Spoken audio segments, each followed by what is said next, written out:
Welcome to Decades of Horror, the 1980s. I'm here to chew bubblegum and kick ass, and I'm all out of bubblegum.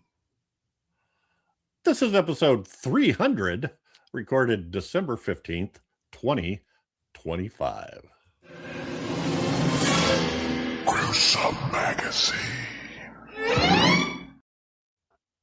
My name is Jeff Mohr, and this podcast is about horror films released between 1980 and 1989. Each episode by co-hosts Bill Mulligan, Crystal Cleveland, and Chad Hunt. And I will tackle another classic or not so classic film from this radical, gory, influential, and gruesome decade, except for this episode. This episode, we're doing something different. To commemorate episode 300, we're covering, each of us came up with a list of one movie per year that we're going to go over. Joining me tonight is Crystal Cleveland, actress and YouTuber. How you doing, Crystal? I'm good. It's super cold here right now, so it's starting to feel like the holidays. So that's nice. just. It was minus 15 here yesterday morning. That's awful. It's 34 degrees. So hey, Jeff, we had flurries in North Carolina. Let me tell you. We'll have you know. Oh, we had about 20 inches of snow in the last week. That's a lot of flurries. Gosh. We had to have the guy, our local farmer that we have clean our driveway off. He had to come 3 times in 1 week. Wow.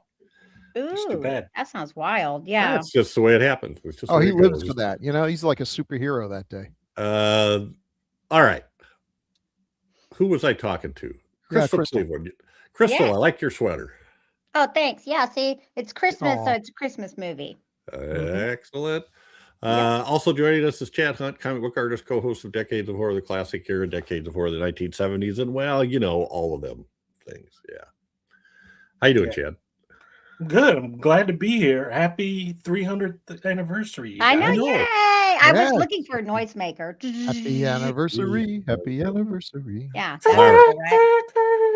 And of course, last but not least, is Bill Mulligan, writer, director, special effects guru, co-host of Decades of Horror, all of them also, and what are you? All around nice guy. Writer, all around. Yeah. I am also wearing a Christmas shirt. This is, if you look carefully, you can see Hans Gruber falling to his death. Oh yeah, Die Hard for sure. Awesome. Mm-hmm. Seriously?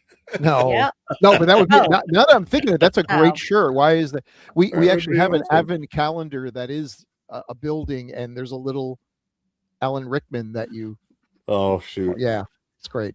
Oh, very cool. I got mine out in the living room. My Cthulhu. Cats keep knocking Hans off the building, though. So I have a Cthulhu advent calendar. Oh, that's nice. And that's nice. I gave up on it and opened them all up. Looked at I did too, but I did the Lego Star Wars one, and I opened all of them. Cool. I couldn't handle it.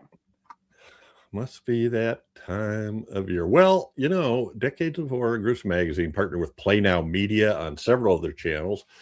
Decades of Horror, the 1980s is on Wicked Horror TV.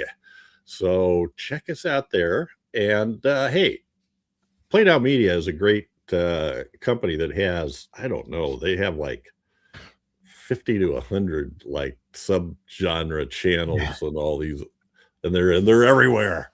They're on Roku, they're on Apple, they're on Amazon. Anyway, what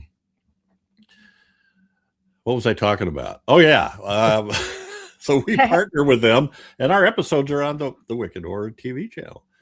We have a promo code for them, DOH80, DOH all caps, 80. And for that, you get 20% off your first payment. So if you sign up for the monthly plan, which is $7.99 a month, you get $1.60 off. If you sign up for the annual plan, which is $60 for a year, you'll get $12 off. It's only $48 for a year. So heck of a deal. And we pull stuff from there all the time. They have a different grouping of things, and I find things on there that I can't find anyplace else quite frequently. If you want to just check them out, you can just go and watch them, sort of like Tubi. You can just watch movies. You'll have ads, and there'll be some stuff you can't access. But if you pay to subscribe, then you get access to everything and no commercials. So there. Mm-hmm. All right. Spoiler alert. I suppose we're spoiled something today. Oh, probably. But this is kind of a special one. So rather than go to our intro information or to our whatever else we usually do now, our first impressions, we're going to go straight to tagline. Oh, that's fun. It's now time for taglines with Chad. Oh my God. Editing nightmare. Probably took him 2 tries. Yeah, no, I just make work for myself. So Chad, we got some taglines here. We just kind of came up with a bunch of them, and maybe we can, if you other guys, if Crystal and Bill aren't looking at them, Okay. they can guess what movie they came from. Maybe. Oh, okay. Try. Maybe. Try. I All right. couldn't. So hit it, Chad. Okay. The taglines for our 300th episode in a row are as follows. Okay. You've made your bed, now die in it. I have Deathbed, no idea. bed that eats people. Nope. I Oh, just you- love it. I just love it. That's what I would have said too. But Yeah. Yeah. that's what from is it? Beyond Evil in 1980. Beyond. Oh. Okay. Oh, okay. Okay. I didn't know if everybody was going to take a guess or what, but okay. Next one. Just when you thought it was safe to go back in the water, you can't get to it. What? Wait. What's the one where the monster was in the sand? Leviathan? Nope. Blood Beach. Blood Beach. Ding, ding, ding, ding, ding, ding. Oh, good. Are we good. keeping Okay, score? okay. Yeah, Okay. 1980. All right. Some passed the test, or some may pass the test. God help the rest. These are so generic. No idea. Just like every other tagline we've ever had. Any guesses? Something know. school related. Yeah. Yeah. I can't remember the name of the one with the skeleton and the cheerleaders.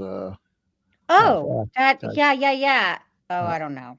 I don't know. I don't know the What? name of the movie. Final Exam from 1981. Okay. Oh, that's not the one I was thinking of. So. Okay. Yeah, I mean either too. But I don't know what all y'all picked. Honestly, I haven't like memorized y'all stuff yet. But The tenant in room 7 is very small. a basket case. Yeah. Yep. From 1982. Didn't I have know to that fin- one. Didn't I even know have that to one. finish it. That's Yeah, funny. no, sorry. I know that one, but well, you know I love that fucking movie. Very small, very Oh, twisted. wow. and very- Maybe this will help. Yeah. I'll say the year. Maybe that'll help a little bit. Okay. Too. From 1983. You don't have to go to Texas for a chainsaw massacre. But then it's not tech. So Wow. it's not Texas Chainsaw Massacre. No, and that's what's weird. So it's some generic slasher that's trying to ride on the coattails. Which is like every slasher Yeah, all- that's not Texas Chainsaw. Okay. Pieces. What is it? Pieces. Oh, I don't even think I've seen Pieces. European. It's a piece. From 1984. 'Twas the night before Christmas, and all through the house, not a creature was stirring. They were all dead. So it's a, Well, that's one a of the- good one. a Christmas movie that was on there. I didn't New put Year's one. Evil. I never heard of it. Who but put I a like it. Christmas movie on? Not me. Oh, these are not ones that we picked. These are just. Oh, I thought that these were. These are movies just. we I all just picked. looked up. What are the craziest taglines from the 1980s? horror movies? Oh, okay. I'm sorry, dumb. I sorry. didn't realize. Oh no, that's okay. I was thinking it was Silent based on- Night, based on Deadly her- Night. Nope. Yeah, like Good Okay. guess, but that's not it. Don't open till Christmas. From Oh, okay. 1984. Which I never heard of. Is that? Yeah. really. This will Okay. be be an easy one. From 1988. You have the right to remain silent Maniac forever. Cop. Yep. Oh, Crystal's Yeah, ahead. certain ones I know, like the basket case. It's on my shirt. Yeah. Like I have seen that one so many times. Maniac Cop. I mean, come on. It's like, From 1988. When it comes to terror, you're in a field of their own. They're in a field of their own. Jeff Children of the mentioned this one. Corn? Scarecrows. I don't know. That's Oh, it. okay. Yeah. Oh, Yeah, yeah. 19 we just brought that up for You some. brought that up earlier at a different podcast. From 1981. Don't look, he'll see you. Don't breathe, he'll hear you. Don't move, you're dead. Okay, no, I don't know. But it Okay. sounds like I've That heard it sounds before. familiar. I think this might be Yeah. one we've done. Cropsy? I do anyone? think so too. I think Oh, it The sounds. Burning. The Burning, yeah. Yeah, There yeah, you yeah, go. yeah. This is an easy one. From 1986, Be Afraid. Be Very Afraid. The Fly. Yeah. From 82, They're Here. Oh, Poltergeist. Obviously, that one's the easiest one. Poltergeist. We From know that. 82, Man is the Warmest Place to Hide. Oh, The Thing. The Thing, yes. oh, really? Yeah. Yeah. Oh, guess that makes sense. Okay, okay, Yeah, yeah. I can see that. Mhm. From 81, It Will Take Your Breath Away. All of it. I don't know. Yeah. Chico know. and the Man. I'll say that as a clue. Oh, Dead and Buried. There Yes. you go. That's it. Oh, They're just too generic. They could be. they are pretty generic. Yeah. Aren't they? Mhm. And I mean, I that's could have done a whole list of 80s that everybody would have known right away what they were. Sure. Yeah, What's the fun of yeah, that? yeah. The well, that's been taglines with Chad. Chad's our hero, cool and rad. With him reading taglines, they can't be that bad.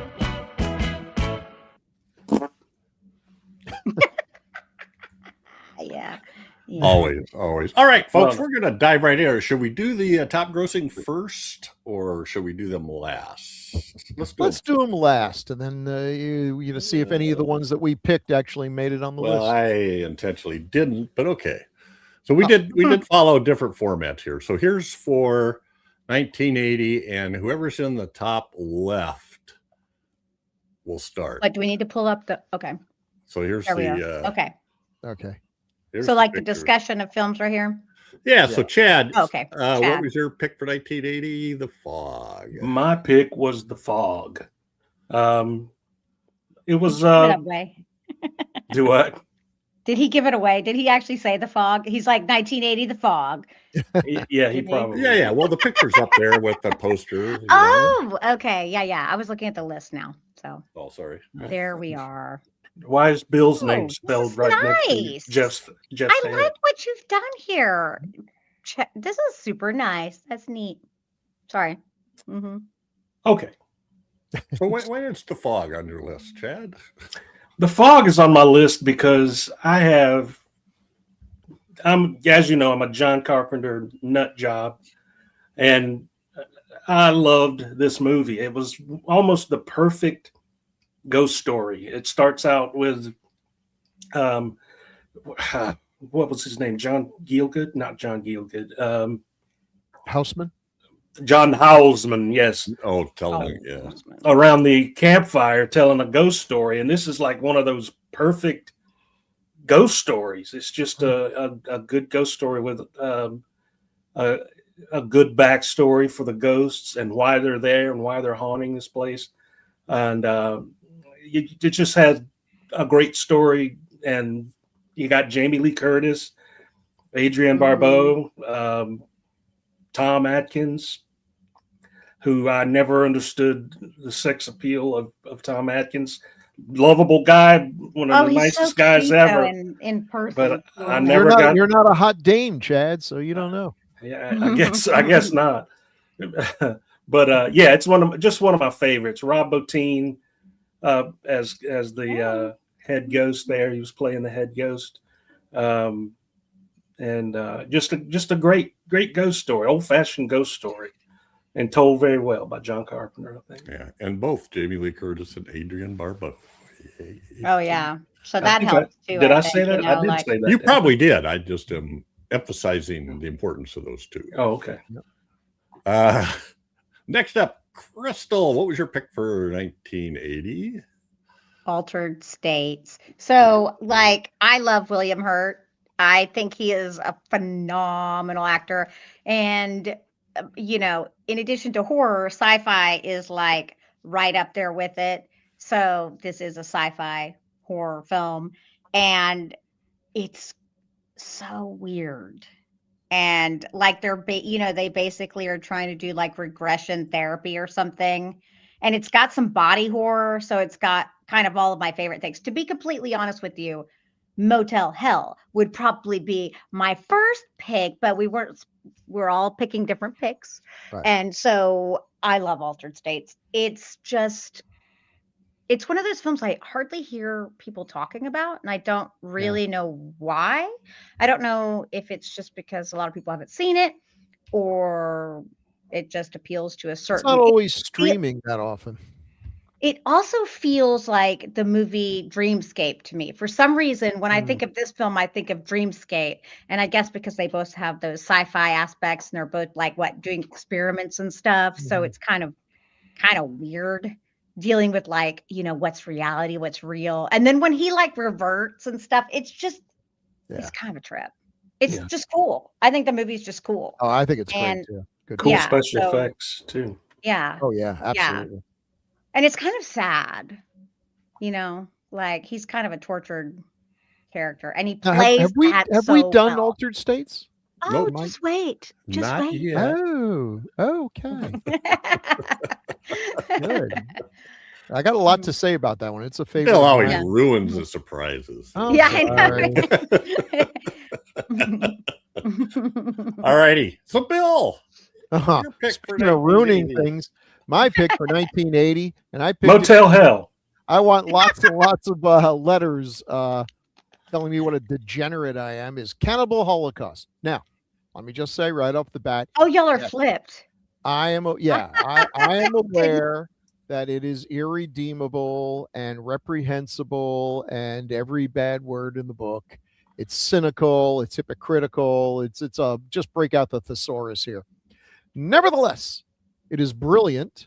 It is amazingly made. It is unbelievably subversive. Everything about this, from the absolutely gorgeous soundtrack to it's just everything about this movie is so influential and absolutely amazing.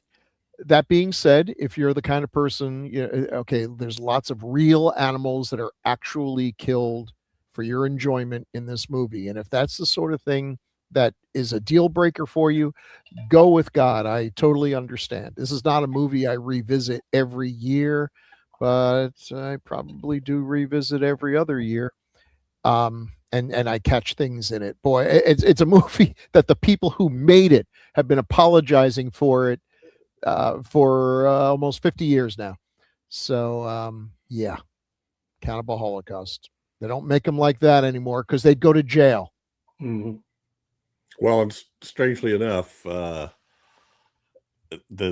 movies that we do that have cannibals in them or in the title have the highest number of views. The reviews that we do. Well, there's some sickos out there. I'm not the only degenerate in the world. Listen, Yeah, Cannibal Holocaust, Cannibal Ferox, and I forget the one we did with Ursula Andress in the 70s. Mountain God, Cannibal Mountain Slave God. of the Cannibal Yeah. Gods. Yeah.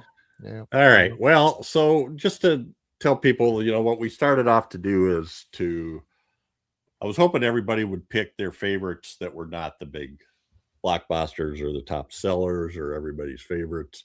And we got a mixture of that. Chad said, I'm doing what I want, which is fine because now we have those movies in there too.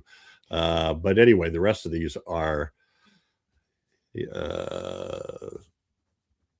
a good rounded mix, I think. So 1980, I'm picking stuff that I think other people, it's either something that's my favorite that isn't that great of a, isn't that well known, or it's just something that I have seen in this show that I think more people should see. So Motel Hell, I think everybody should know about that by now, but it's one of my favorite movies. Mm-hmm.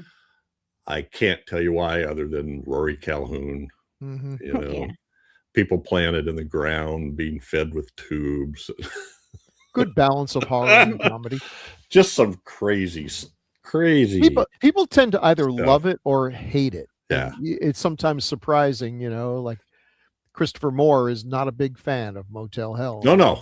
Oh, he hates it, and it's Awesome. crazy. It's so fantastic. And I would have guessed he would be one who loved it. So you never really know. Well, I think something happened because if he saw it at the wrong time is what I'm thinking. Because he's liked other movies that are fit right in that category, but for some reason, anyway, you know him. He's just trying to be contrary. Yeah, I just love it. I love Motel Hell. I've loved it since I was a kid. Me too. That big pig head and the chainsaw, right? I like it more every time I watch it. Good stuff. Mm-hmm. I have I think I bought every new version over the years. So it's your Suspiria. That's Mhm. Suspiria for me. We've come out with 120K. Oh, Suspiria, I got to get it. We're able to print the movie on the back of trash can lids. No, because I think I have a. You can project this on the moon and it's still good. I knew it was right here. Look at that. I actually own this one, so that's. So here's the Blu-ray. Whoops. Yeah. Well, pick a card, any card. There's the Blu-ray. That's great. Mm-hmm. Yeah. There's the steel case, Mm-hmm. Nice. That's nice. and there's the 4K. Wait, we What- can't see it. You Up, can't up, see a up. thing. Up, I can up, see up. you. Oops, Put it sorry. in front of your face. Okay, Whoops. good. That's for when he buys the 4K player. And, That I got, but it's. Ah. I actually have. I think I have a 4K of Night of the Lepus. Oh, that's man. disgusting. That's Rory Calhoun, man. All right, 1981, and you know what I'm going to do? I'm going to start rotating the boxes. 'Cause Bill rotated them, like who goes first? Oh. time. So we He go. did rotate them. Yeah. And, yeah, Wait. This is like Bill. Rubik's Cube. I'm Yeah, playing there we that. You go. know that little slide the numbers game. That's Yeah. Yeah. That's funny. All right. Maybe I'll get a system down here, but we'll see. So let's go. I'll just keep going then because we'll mhm. just Just do go in top the same five. order. So Makes it Possession. easier. Yeah. Love this movie. I yeah. absolutely love it. And when it finally came out in a better resolution or redone copy, I jumped on that. And that's another one I have 2 or 3 different copies of. It's just totally mind bending. And that scene Isabel and Johnny has in the subway walkie system is just insane. Not to mention the sex scene with the creature. Oh, obviously, yes. Mhm. So anyway, I this is just a freaky movie with so many weird images. I mean, the guy. Anyway, I'll just shut up here. But anyway. No, it's a great movie. I mean, it really shows the breaking down of that relationship and of these two people. And I think all that stuff in the background, the alien and all, is just metaphors for the way they're falling apart. It's great. It's well done, and I think it's great. I think it's fantastic. Oh, we all love. I think we all love. I mean, Sam Neill. He's so good. It's fantastic. This movie is fantastic, and I'm so glad that now, actually, it's been exposed to way more people now, Right? Because of the 4K. So many people have seen it that had never seen it before. So I think that's. And obviously, like, it is inspired so much. Like Lily Rose Depp said in Nosferatu, one of her scenes was inspired by the scene, and then Margaret Qualley as well. One of her scenes that she did was inspired by the same thing. So it's like very brave performances, really. Yeah, and a beautiful restoration of it. Yeah, as well. The original was way too dark, and they've lightened it up where it needs to be lightened. You can see things better. They did. Yeah. I don't really understand that picture. It reminds me of. It looks like Medusa, but that's okay. That's okay. It's cool. It's cool. Yeah. It lets you know it's arty and get ready. It's not for the kids.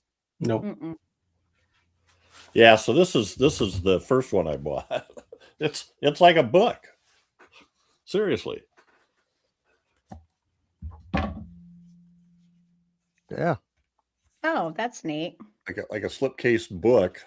Anyway, it's crazy stuff. I got to not do this. It's going to take forever if I pull out a disc every time I pick a thing. All right, Chad, let's go clockwise again. 1981. The Evil Dead from 1981. I know this is an obvious choice, but I can't help it. This was one of those films that just cemented my love for horror, and it's a little tame today, I guess, as far as some of the effects and stuff like that. But I don't feel that way. I go right back to the time I first saw it, and it scared the shite out of me. And still does, because it just takes me right back to when when I saw it the first time. And honestly, to me, there's never been a movie like this before. The camera work, the crazy camera work, just the off the wall creatures and the transformations some of them had, and just the overall tone of it was just. I just don't think. I feel like there's never been another movie like it, and it's one of those movies that just changed the way you look at that horror and movies in general for that reason. And it's still around today and doing pretty good, this series of the Evil Dead series. And that's saying something, what, 40, 50 years later? So, yeah, this is one for me that I love it. I love it. That poster really brings me back. I distinctly remember being in Albany, New York at the I don't know what I was going to see, and that poster was there. Quote from Stephen King. I'm like, yeah, good enough for me. I'll give it a shot.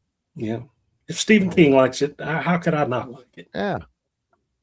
The most ferocious horror film of the year. Yeah. Yeah. Well, and the technique they used for running across it, they mounted the camera on a board. Yep. Yeah. Ran holding the board. Two guys ran holding the board low to the ground. We have used that in some of our movies. And well, there may have been people that did that before that, but this is the one that I know, and it just from that point on, it's all over the movies. Shaky cam. Yeah, it's great. Yeah, before there was a steady cam. Yeah, there might have been steady cam, and they just couldn't afford it. There was steady cam then, but sure. Yeah, it was probably. It took some handling too. Crystal, what was your pick for 1981? Okay. Scanners. I love Scanners. I actually like multiples of these movies. I just love the whole. Once again, we do have a kind of sci-fi aspect here of this film.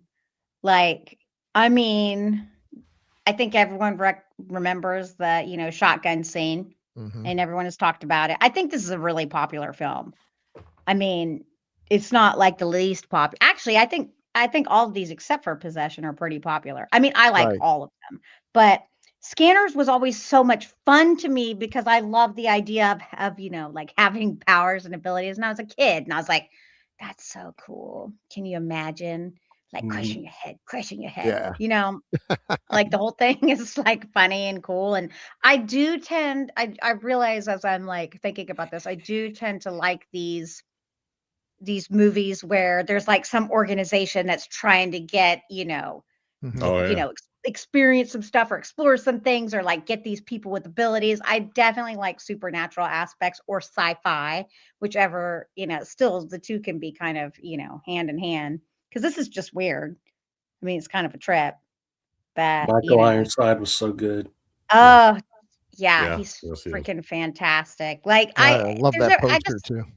I do too. I just really like this movie, and I can't remember. I think that there's a third one that I really liked too, but I haven't seen them in ages. But I would actually like to revisit several of these films. We did. I know we did Scanners, but yeah, we did. Yeah, we did. This is one that.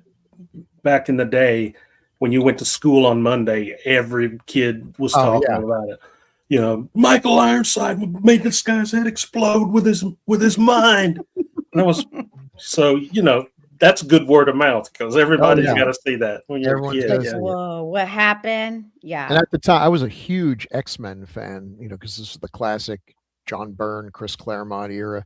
And to me, this is about the closest I thought I was ever going to see an X-Men mutant superhero kind of movie, because it really is like an R-rated superhero movie. Yeah. It got the origin and everything, and it was great. I love early Cronenberg, man. That final battle, oh my God. Good practical effects too. Yeah. Tom Savini, yeah. I think I was just thinking. So we got in our first one we had John Carpenter. And Kurt Russell. No. Ken Russell. Yeah. Ken Russell, thank you. And in this one we have Sam Raimi, David Cronenberg, and John Landis. Yep. So we're pulling some directors in there. Yeah. Bill. I picked American Werewolf in London. Woohoo! A marvelous film. A really comedy horror is tricky. If you go too far in one direction, if you go too much horror, the comedy seems out of place. And if you go too much comedy, it pretty much kills the horror.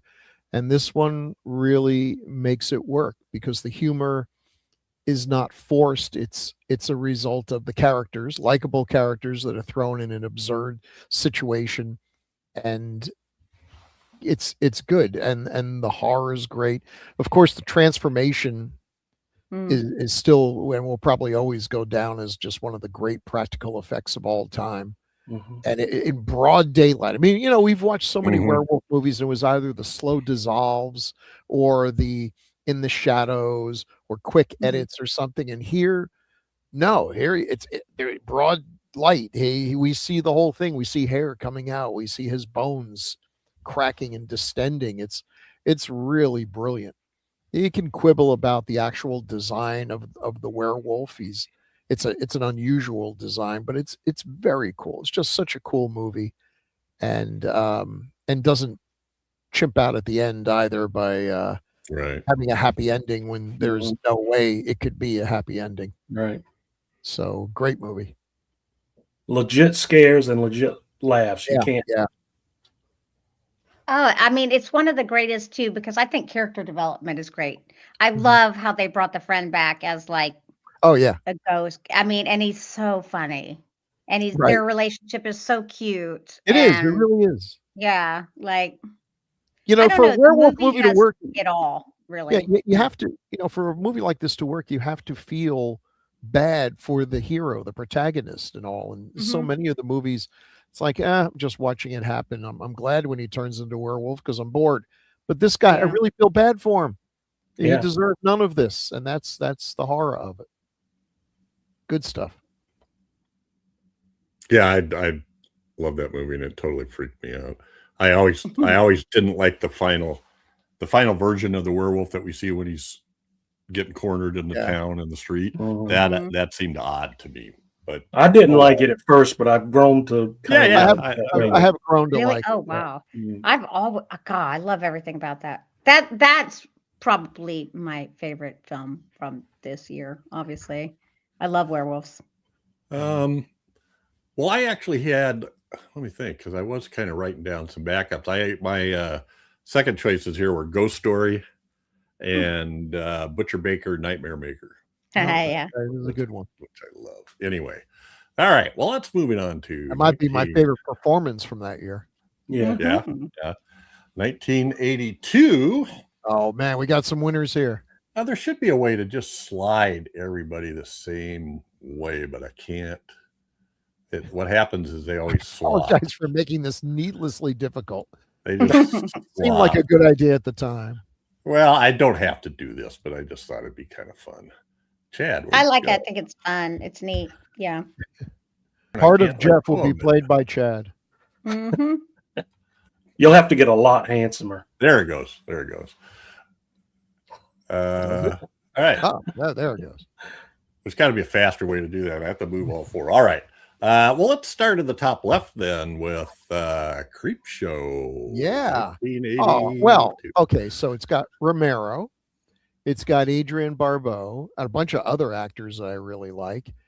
It's a comic book movie, and it's a comic book movie. I mean, I don't think there's any movie that has ever succeeded as well as Creep Show of combining the aesthetic of comic books and film and done it in a way that's not cringy and stupid. It's great. I don't want to see every movie made this way, but boy, it's awfully good. And all the stories are great. Everyone's got their favorites. I don't know what else to say. This is just wonderful practical effects, great imagery. It doesn't look like anything else. It doesn't look like anything else Romero ever did. And it makes me appreciate again just how good he was, that he was able to, if I were thinking, if they said to me, we're going to make this movie, Creep Show, and describe it and everything, who do you want? and I'd be thinking and thinking. I'm sure Romero would cross my mind, but it wouldn't. I wouldn't have thought that he would be the right person for the job, and it turns out he was the perfect person. Perfect. Mm-hmm. So still holds Story up. written by Stephen King. Yeah. Oh yeah. Right. So yeah. And I always this movie made me want to have a T-shirt that said "Meteor shit" on it. Yeah. Even though that's hilarious. It's one of my favorite parts. Yeah. Even though I think that's, in my opinion, that's the weakest segment, but it's still great. There, this is the only portmanteau, or however it's correctly pronounced. It's the only one that I think every single story is 100% solid. There's no wiggling there. They're all good. They came out with a TV show here in the last few years, but just I don't know. It just didn't hit like the movie did. The movie, it was okay, I thought, but it didn't. In ways, it didn't follow the same format as well as Romero did it in the original movie. But I think Greg Nicotero produced that show. But it was okay. But and I think there was a sequel or two after this. That the story's just, I don't know. I just don't think it's the second one. I don't think had the Romero touch to it at all. And so yeah, but this is the original. That's the bad boy. That's the good one. Oh yeah, no, that's a great movie, and they really tie into the whole comic book thing because they fade the comic pages into a scene. A story, and do that several times, and they have the splash with the I don't know, what do you call that? Change the backgrounds, the little word spiky balloon, explosion frames. It's great. Just very cool stuff. And The Crate was one of my favorite Stephen King stories, so I love that they put this in here. So. All right, The Entity. My pick because I didn't see this for a long time, and I just think this is a far better movie than what a lot of people give it credit for. So do I. Barbara Hershey, Frank Nifoletta, director Sidney J. Fury. Anyway, I just 82's got a lot of blockbusters, although Basket Case would have been a good pick too. But I think I don't hear as much about The Entity as I feel like I should. So well, I can tell you, Bob. Obviously, it's because it's super rapey. I mean, like people are. You got that right. You got that. Yeah, that is totally what the film is phenomenal. Okay, the film is so scary to me. It's one of the scariest films, I think. Well, just the way it's done and everything. But I think that alone is why a lot of people don't watch it, honestly. Or probably. Yeah. Of course, that's the whole premise. So yeah, it's hard to watch. For those reasons. Yeah. Sorry, Kristen. I think that holds it. Oh no. I was just saying unfortunately I think it holds it back. But I think the film's amazing. I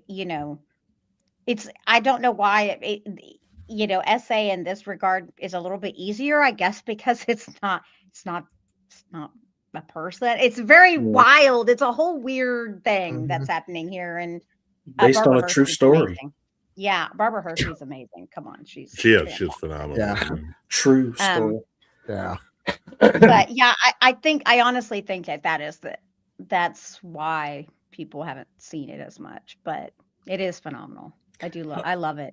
I think most horror fans are familiar with it for the most part, but it's not well known that much to normies. Yeah, I agree.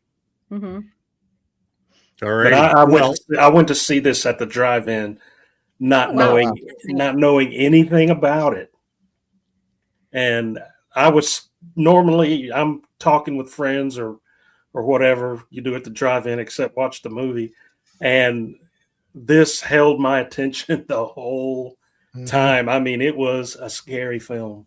Yeah. It's shot really well. Yay. Well, and let's go to Chad next. That's a great pick, Chad. This is one of the best from that era. Oh, yeah. The Thing, another John Carpenter joint here. Again, this is one that changed my entire life. I had never seen anything like this either. The Rob Bottin special effects were still hold up to this day. Oh yeah. I've yet to see them be beat as far as the imagination that goes into it, and some of the characterizations and just the feeling of dread and paranoia was just thick in the air during this film. And the bleak ending where you just don't know what's happened. Loved it. This movie is what made me love downer endings, and you can't get much downer than this one. And the fact that people still talk about who survived at the end, who was the Thing at the end, Childs or McCready. You know, what movie is talked about 50 years later, 40 some years later that still has that? And it's a masterpiece.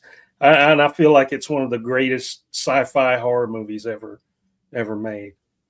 And sadly, it couldn't compare with couldn't compare with E.T. and other movies that were out at the time. But I'm glad it's finally starting to get the respect that it always deserved. Well, it's the mark of its greatness is, I mean, it absolutely up and died at the box office. It hurt Carpenter's career, never really recovered. Yeah. It bombed as much as a bomb can bomb, and yet now it's the standard. Yeah. And for my money, if I can only take one film away from the entire decade, The Thing is probably the one. Just great stuff. Yeah.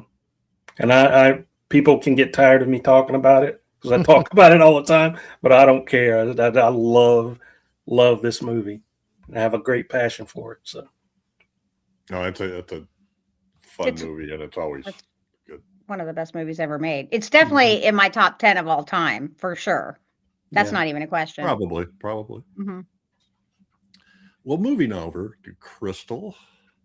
Yeah. Now I see why you recognize that tagline. No shock here. Yeah. Y'all, I loved it. I can't tell you how much I love this stupid movie. Okay, if I was being case is what she's basket case. Oh, sorry. If I was being real, it would be The Thing. Absolutely. That would be it. But I love this stupid, brilliant movie. Belial is just amazing. And of course, you know, there's 3 of these films, and the third one is the second best, and the second one is the third best. But I would watch another absolutely easily. There is something. Sorry, I smell one of cats or something. They smell kind of gross. Okay, sorry. There is something about this weird. It's just so weird and crazy and funny. That's Henenlotter, though. Yeah, I just Henenlotter was a strange director. I pretty much I pretty much love everything from him, though. I mean, I really do. He has that. He did Frankenhooker too, right?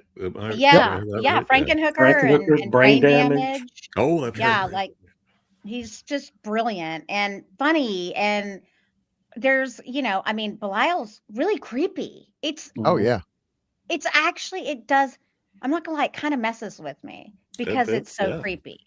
So it works in so many ways. It makes me laugh. It makes me a little bit grossed out. It makes me skittish. And I don't know. I love it. Yeah. It is. I get it though. I get why someone would maybe not like it because it's silly, but it's so low, but it's so good. But if you haven't seen the basket case movies, you should check them out. It's got everything. It's got practical effects. It's got stop motion. I mean, it's all over the place as far as the effects goes. Oh, it does. Yeah, you're right. Not good stop motion. It's got stop motion. Yeah. Mm-hmm. Oh, that puppet. It's creepy. All right. Shall we move on to 83? And I'll try to shuffle everything. I'm just going to go like this. I did like this. Like Oh. that. Yay. Got it. Yay. There we go. 3 moves. All right. And Crystal is first this time around. What do we have here, Crystal, for you? Sleepaway Camp, obviously. Freaking everyone knows Sleepaway Camp now. It's become so popular again.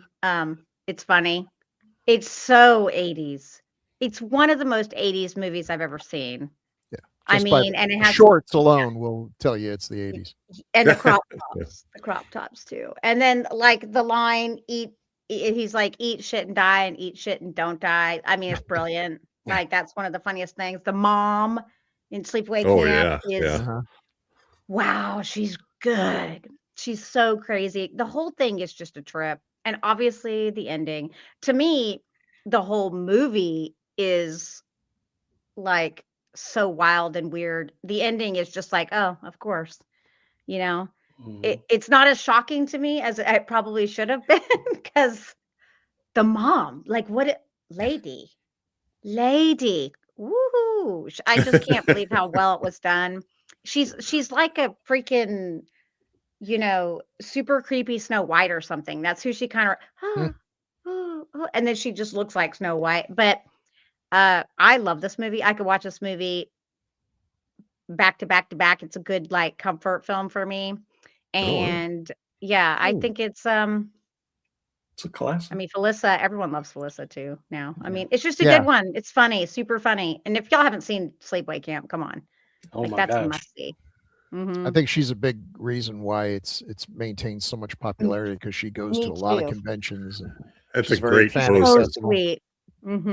That's a great poster too, because actually Camp, and I know there's other camp movies, but Camp is sort of it can be a scary thing for kids. The first time you go and you're away from home, you don't know what you're going to and everything. And there's usually a lot of scary stories at camp. Yeah, you got the letter home, dear mom and dad, a knife sticking up through a sneaker, and the dripping letters, sleepaway camp. The song, Hello Mother, Hello Father. Greetings from camp. Hi, Renata. Oh, I don't know what it was. The only thing that make that poster scary is if they had like a glass of that horrible orange drink that they would give us. They didn't dare call it juice. That'd be illegal. It was something y'all got. Like, was it Tang? Was it? Oh, no, Tang would have been a step up. Anybody remember Tang? Of course, it was what the astronauts yeah, because the drank. astronauts drank it. It's a drink Tang all the time. A good marketing campaign. The only thing anybody remembers about it. It's brilliant. Well, because like especially like Tang was still even popular not too long ago because living in Houston where NASA is, so it's kind of a thing. Okay. All right, Sleepaway Camp. Nope. Next up is Bill's. What do we have for you, Bill? Well, not a great poster, but for my money, my favorite Stephen King adaptation. There's only been about 50 or so. The Dead Zone. It's very good. I love The Dead Zone. Yeah. I went to see The Dead Zone with a good friend of mine, Stuart Mulder, who later made a big name for himself in games, Microsoft games and Bungie Studios. And we liked it so much that the next day we decided to go to the movies again. And we're like, what should we see? And we're both kind of looking at each other. And one of us said, I wouldn't mind seeing Dead Zone again. Boom, we went there and watched it again 2 nights in a row. Awesome. Love this movie. Christopher Walken is absolutely amazing. I don't think it's one of Stephen King's best books, but it's a good book. But it's a great movie. They took all the best parts of the movie, and once again, Cronenberg comes through. It's very episodic. It shouldn't work, but it really does. And so much of it is Walken is fantastic. But everyone in this movie is great, brilliantly cast. Martin Sheen as the bad guy. Oh my God, he's horrible. He's great. That he would play this character and then later on play a good guy president in The West Wing. It just shows the range that the guy has. This is just a good movie. Yeah, great characterization. Another movie where you totally care about the characters. You got a sense that some of them are probably doomed, but my favorite Cronenberg movie and definitely my favorite Stephen King movie. Yeah, I like it a lot. In fact, trying to remember. I think the first King book I read was The Shining, and then the second one was The Dead Zone, and I couldn't put either one of them down. Yeah. I love that whole, the idea. Same thing that's in Firestarter, the mental abilities and that's that kind of stuff. Christopher Walken seems like the kind of person that would have those abilities too, though. Like he's he's so weird. He's just weird enough to be like, yeah, I buy it. Yeah. Yeah. True. I don't believe he doesn't. Well, yeah, because he has such an odd. I don't know what you want to call it. Yeah, he just has kind of an odd way of carrying himself. Kind of like Crispin Glover too. I think he's way weirder than Walken. Yeah. Walken's got a likability though, that charisma. Well, he does. That's a great movie, and it's one of my favorite King movies as well. I went for The Deadly Spawn. Good choice. Oh yeah, it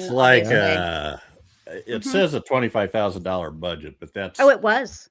That's just the because cheapest movie, best special effects ever. Right. And that's I had the guy's name written down here. John Dodds was the special effects director, $25,000 budget, and it was amazing. It was absolutely amazing. Is it a great movie? Not particularly, but it's the effects are impressive as hell. Yeah. Yep. That's really the only reason that it's worth watching. And what they try to do. And I think it was not available for a long time. It was, you couldn't find it anywhere to rent or anything, or on DVD or anything. So I don't know what happened, but this is one that I'm surprised they have not remade with the fantastic I agree. design of those creatures. Yeah, it is a little surprising, and well, those things were scary. Just a big hey, anyone, big are there any dentists out there want to send Chad and I $10,000? We'll really make the Deadly Spawn and get the rights to it. Heck yeah. With modern technology, even though we have a lower budget. It would look, because this movie is not, like you said, besides the creatures, the movie's not. No. The budget's there for the rest of the movie. Yeah, it's obviously made on the skimp. Yeah. But except for those effects, just kind of blow you away, because everything else you could tell is the actors and I don't know. I just thought I was floored when I saw it, because it seems so low rent, and then boom, you get those creatures, and I think everybody should see this. I had my other ones, like second choices kind of things. I got to mention this just for Jerry, The Keep. Something everybody ought to see. Directed by Michael Mann, from a F. Paul Wilson novel. And we just did Something Wicked This Way Comes, was another one I was kind of thinking about.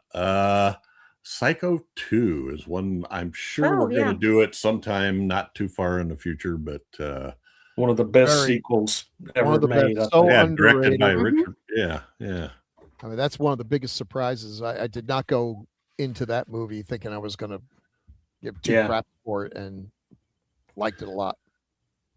All right, well, moving on to Chad. Ooh, 2 Stephen Kings in the same year. And that's not all of them anyway. So there's Cujo. There's a big thing going around now of people trying to tie the whole Stephen King universe together, that everything is connected, everything from Dead Zone to Cujo. And Frank Dodge shows up in more than one book. He's the serial killer in Dead Zone, I think, isn't he? Anyway, I'm sorry, Chad. Go ahead. Frank Dodge. I don't know if that was in there. Well, the people will say that, like, the Walken's character in Dead Zone, after his accident, he was awake. It awakened the Shining in him, a dormant form of the Shining. And not only did Cujo have rabies, but there was some other force making him so relentless and everything. So, but and I've been hearing a lot about it, all of that lately. But I like to watch Cujo for what it is. It's just a woman and her little boy in just one of the worst situations they could possibly be in. And I was a big fan of the book. I was a big fan of the movie when it came out, although the movie changed the ending a little bit. The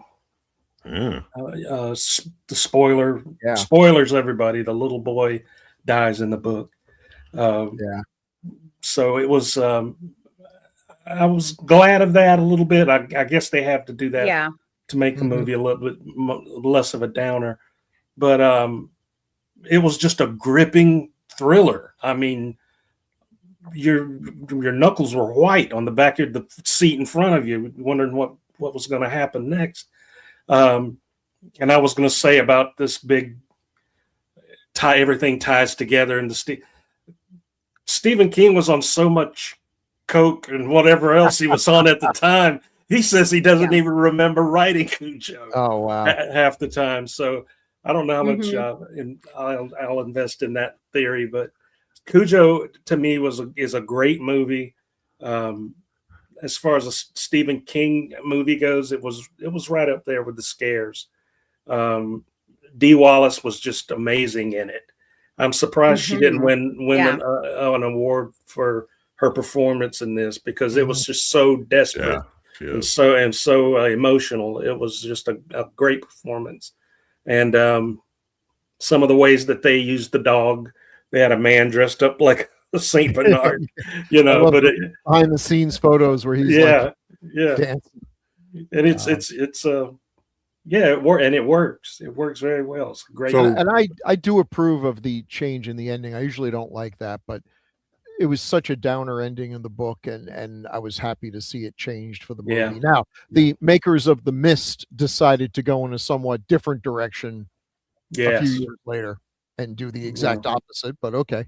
That was also. But I think it worked for that movie, actually. Yeah. Oh, it totally, but I'll say Cujo versus The Mist, only one of them made money, and it wasn't The Mist. Really? Oh, that's interesting, because I totally understand about it now. Shauna glared at me. My wife glared at me all the way home for taking her to see this movie with that absolute 1000% downer ending. She was not happy with me. Yeah. I didn't write the screenplay. I wish I had. I'd wear it proudly, but I'm a big fan of downer endings, and that was the ultimate downer ending. We're rubbing our face in it. So Frank Dodd plays the serial killer in the Dead Zone, I think he's a deputy or something. Yeah, he was great too. And in Cujo, there's some mentionings of people wondering if his spirit is possessing the dog. Oh, that makes sense, actually. That would make more sense, I feel like, And then there's I think other people just mention him, in other books whenever. Well, there's even serial killing comes up. Well, Stephen King's always mentioned characters that appear in one book and other books. Even in Dead Zone, I think they mentioned Carrie in the Dead Zone at one point. So I can see where people want to tie it all together and everything. And in some cases, that works. But in a movie like Cujo, I don't think you're kind of stretching it a little bit, I think. Next time someone makes a Stephen King movie, they should have some characters like, hey, remember that time when all the trucks came to life and killed people? And the other one's like, no. Yeah, that's another cocaine fueled nightmare right there. Yeah, I thought he said he didn't even remember writing Needful Things. But anyway, okay, so Cujo. Glad he's better. Dot. All right. So let's go to 1984. Cujo was the first Stephen King book that was, for me, was a little bit of a letdown, because every single one I read up until then had supernatural. Yeah. Stuff. Good point. Yeah. You had psychokinesis, you had vampires, you had The Shining, you had Dead Zone, Firestarter. Anyway, I guess he was kind of in a trip. All right, 1984. And let's just movie up there. Chadley? I picked Nightmare on Elm Street for this one, and I'm going based mostly on the fact of movies that had a big impact on me, and and Nightmare on Elm Street sure had an impact on me. Mainly because I never seen a supernatural slasher before Freddy, and that whole idea of that just I don't know, I became intrigued by it, and because it had things in there that real nightmares would have in it, like just sheep roaming through the school halls, the running up the stairs, and you feel like you're running an oatmeal or something like that. Right. That I've had dreams where that's actually been a thing, and so they felt like real nightmares, and so it really touched on something. So and a killer that can kill you in your sleep, really, I love that. And this one and part 3, I think, were my favorites out of the whole series. The rest kind of fell by the wayside because they made too much of a joke out of Freddy. He joked around too much, which it became more about that than it became I'm with you there. about him being scary. And in this one, he's definitely a scary dude. Heather Langenkamp, great in this. Johnny Depp's first film in there. He was in there. John Saxon as the dad. Ronnie Blakely as the mom. Yeah. Oh, and when she gets pulled through the door window, that is just yeah. So it was she's a sweetheart too. If you ever get a chance to see her at a convention, super nice person. So this is one of the classics in my opinion. Yeah, that one really freaked me out when I saw it for all the same reasons you did, because I'd had dreams where I couldn't run. That's where I don't remember. I didn't my feet didn't break through into this goo on the stairs, but I couldn't run no matter how hard I tried. I couldn't run, and that's what that was. And then all the stuff that was coming, the thing pushing through the wall, distorting. There was just so many things in there that just scared the crap out of me. Yeah, so good, and the blood gushing from the bed up to the ceiling. Anyway, Tina in the plastic body bag with all the eels and blood and everything around their feet. Just weird stuff that you would show up in your dreams sometimes. Okie doke. Well, yeah, that's a great one. We'll follow this up with Crystal. What was your pick for? I just want to say this is the most Crystal pick possible. Yeah. At Night of the Comet. I love this freaking movie. Oh my gosh. Okay, so I'm a huge Nightmare on Elm Street fan. Okay, this would be the only one that would rival that one. And only because, well, that's funny, I'm wearing a Gremlins, but only because the shopping scene, the mall, and they're like, oh my God. I'm like, can you imagine? You could go to the mall and just have anything you want. You could just take anything you want. That's a dream come true. I mean, so when I was a little girl, it was like a dream. It was like, can you imagine? This would be awesome. So really, this movie hit me really well because, and also, I mean, I was so young and I just thought they were so beautiful. I was like, I hope I grow up to be that pretty. And, and then they were just so like Kelly Maroney was just so cool, kind of Valley girl. And like, it just kind of has everything. And I like the whole, there's like this organization who's like also involved. And then they're trying to, they're infected, but slower. And Warno. Yeah. Like, I mean, it's just good. This movie's fantastic. Yeah. It's a classic. It's brilliant. It's totally a chick flick. I feel like, though, to be honest with you.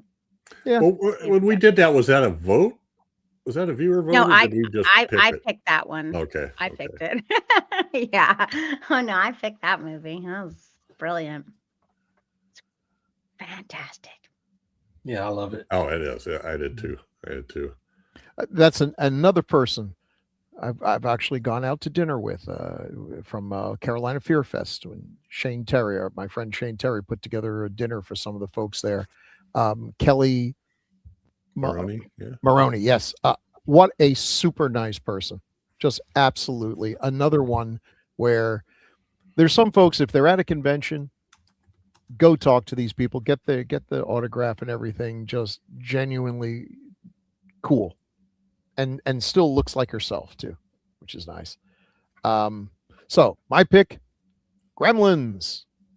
I mean, again, kind of like American Werewolf in London. This one more to the comedy, less to the horror, but it still works. Thanks to Joe Dante's a great director. Super nice characters in this. They made the very wise decision to pull back on the darkness because some of the early versions were definitely more horror oriented. I think they made a wise choice. The Gremlins themselves are what make it. The practical effects are off the charts great. And it's just one of those things where you can see they all got together and over pizza and beer. And it's like, now that we know, we've got the people who actually have the chops to pull this off. These things can do pretty much anything you ask. What are we going to do? And they just came up with bits and bits and bits, and they probably threw out enough to make 3 movies. It's great. The premise is solid. You are rooting for the good guys, and the Gremlins are just so much fun. This is just a very fun movie, really well made, still holds up. It's got a timeless quality to it. Like, some films, the 80s were a long time ago. And when you're watching them, you're like, oh my God, Night of the Comet, how much hairspray was there back then? Some of them really they wear their 80ness on their sleeves, but this one has kind of a timeless quality. It's still, you watch it now and it feels like it could have been shot last year. Also, and Phoebe we get Cates. Phoebe Cates is fantastic. the Santa Claus story, which is totally out of left field, just like the movie goes into a tonal shift, but it's okay. You forgive it. And we get to see the Futtermans. Yeah, we get to see Dick Miller and Jackie. Yeah. So from Little Shop of Horrors, and that's great too. It's just love this movie. It's a pure straight Joe Dante film. Yeah. If you pay attention, you can imagine our friend Ralph Miller behind the bar manipulating the Gremlins. Yep. And it's one of the. Ralph is such a humble guy. Man, if I'd worked on a movie this great, I have that tattooed on my face. People would have to acknowledge it every time they looked at me. I definitely have a tattoo of it for sure. If you're listening, Ralph, to you and all the folks who helped make that movie magic happen, that film will outlive us all. I'm sure he has a tattoo on him somewhere. He uses a bunch of great character actors, like he always does too. So, for instance, Dick Miller, but he's got Harry Carey Jr., Polly Holliday, Corey Feldman, Scott Brady. Don he was like the Steele, neighbor or something. Oh yeah, Key Luke. Key Luke, Hoyt Axton. Hoyt's great. Everything's brilliantly cast. I mean, I wouldn't change anything about it. It's a fine movie. It went on to majillions of sequels and stuff. So, and a remake, I think, is coming out soon. Yeah. We'll see. I don't know if that's a good idea. I think it's not a good idea, but what are you going to do? And I'm sure I hope someone is talked into actually doing practical effects, but I wouldn't count on it. Yeah, I don't know. They look those great. Movies CGI. came along at the right time with the practical effects. Chris Weymouth, I think, did those. I think. Yeah. So mine for 1984 is Threads, which is a British television movie, but it's about a nuclear holocaust in the working class city of Sheffield, England, and the eventual long-term effects of nuclear war on civilization. So this movie is depressing as hell, but there's been like a nuclear war all over the world, and it follows it in England, and it starts out with the people when it first happens, you know, they're okay. Because if you're not exactly in the blast radius, then the radiation starts working on them, and they all just start falling apart, you know, shriveling up and hair falling out. And it's it's just phenomenal. It had a big impact on me when I watched it. It's out there streaming. I don't know what else to say about it other than my other choice for that year would have been Angel. Another Roy Calhoun. Yeah, Roy Calhoun, but even better, Susan Tyrrell and Dick Shawn. And, no, the cast is look at the sour expression on Chad's face there. He loved that movie. He just doesn't want to admit it. I love Angel. Don't you put that evil on me, Ricky Bobby. So, all right. Moving on to 1985. Where are we at? Okay, so I guess I am. It's another weird one. I don't have any idea where I'm going. Got to make 3 moves every time. So, this one is the Chinese ghost story. No, Mr. Vampire. I'm sorry. Mr. Vampire for 1985. Japanese movie directed by Ricky Lau. And I'm just going to read this to you. The plan. Is it Japanese or Chinese? Mr. Vampire is Japan, I'm pretty sure. I thought it was Hong Kong. That doesn't look like Japanese. I'm probably wrong. I know you guys were right. Let's see, I'm looking. The names don't sound.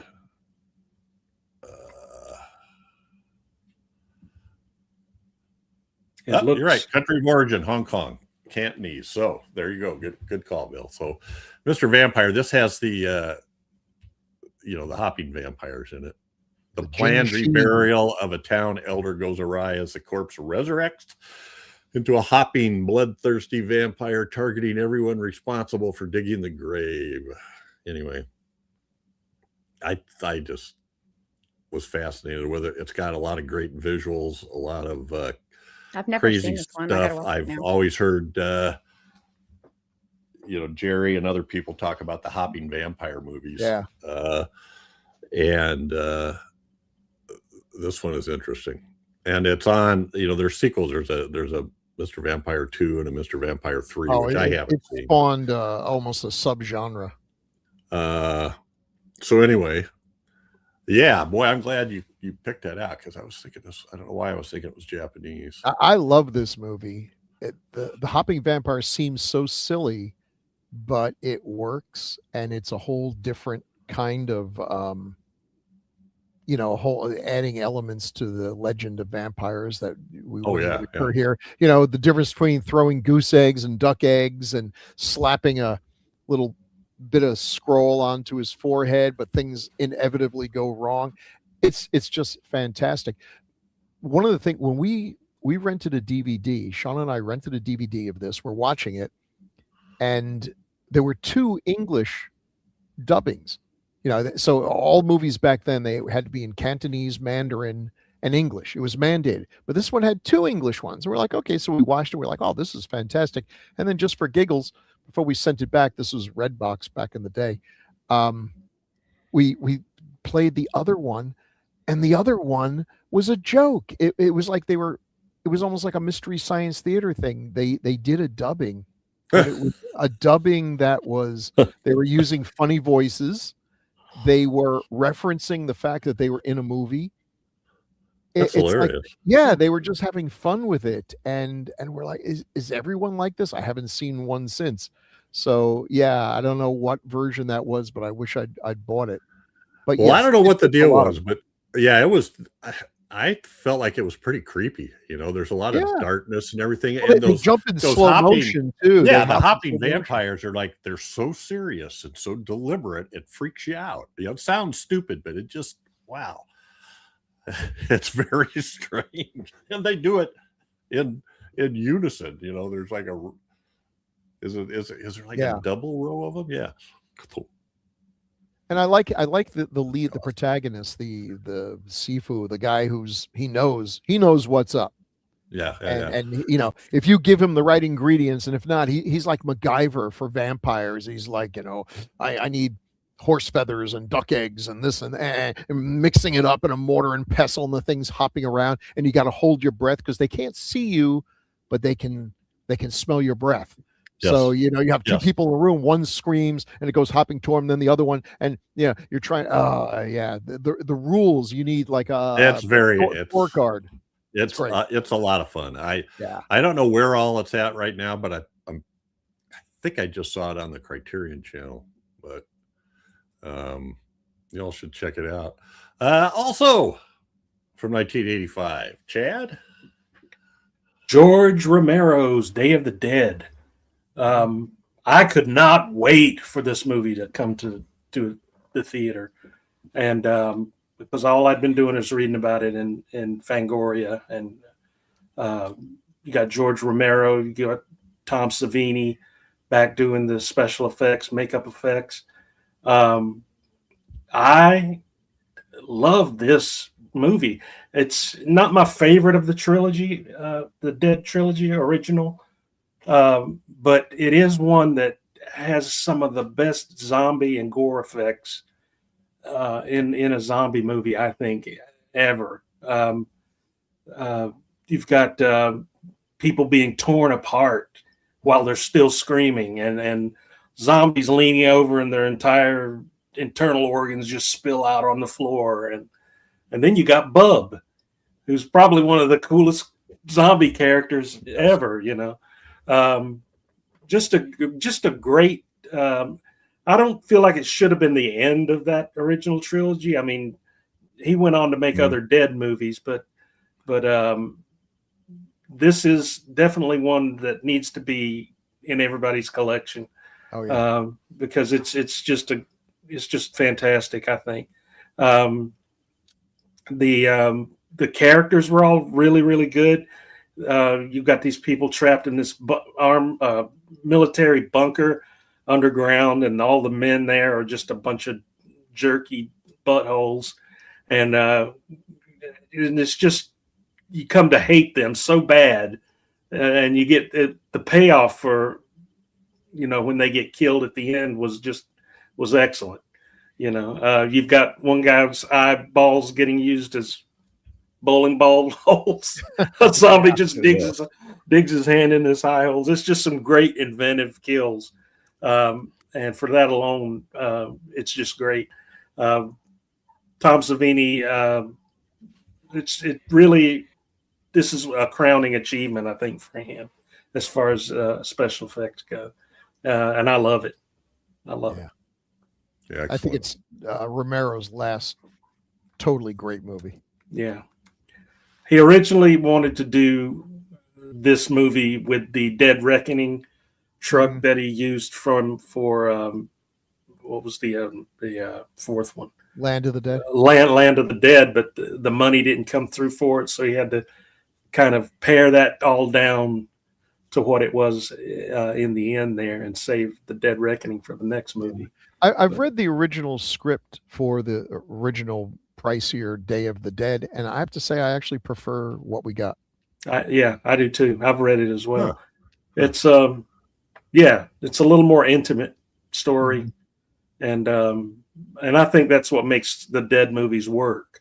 Is not a whole lot of people in it, just a little short snippet of what's going on in the world, and I thought it worked very well. Cool. I love it too. It's excellent. Bub is great. Captain Rhodes is great. Yeah. Who was it? Lori Curdell.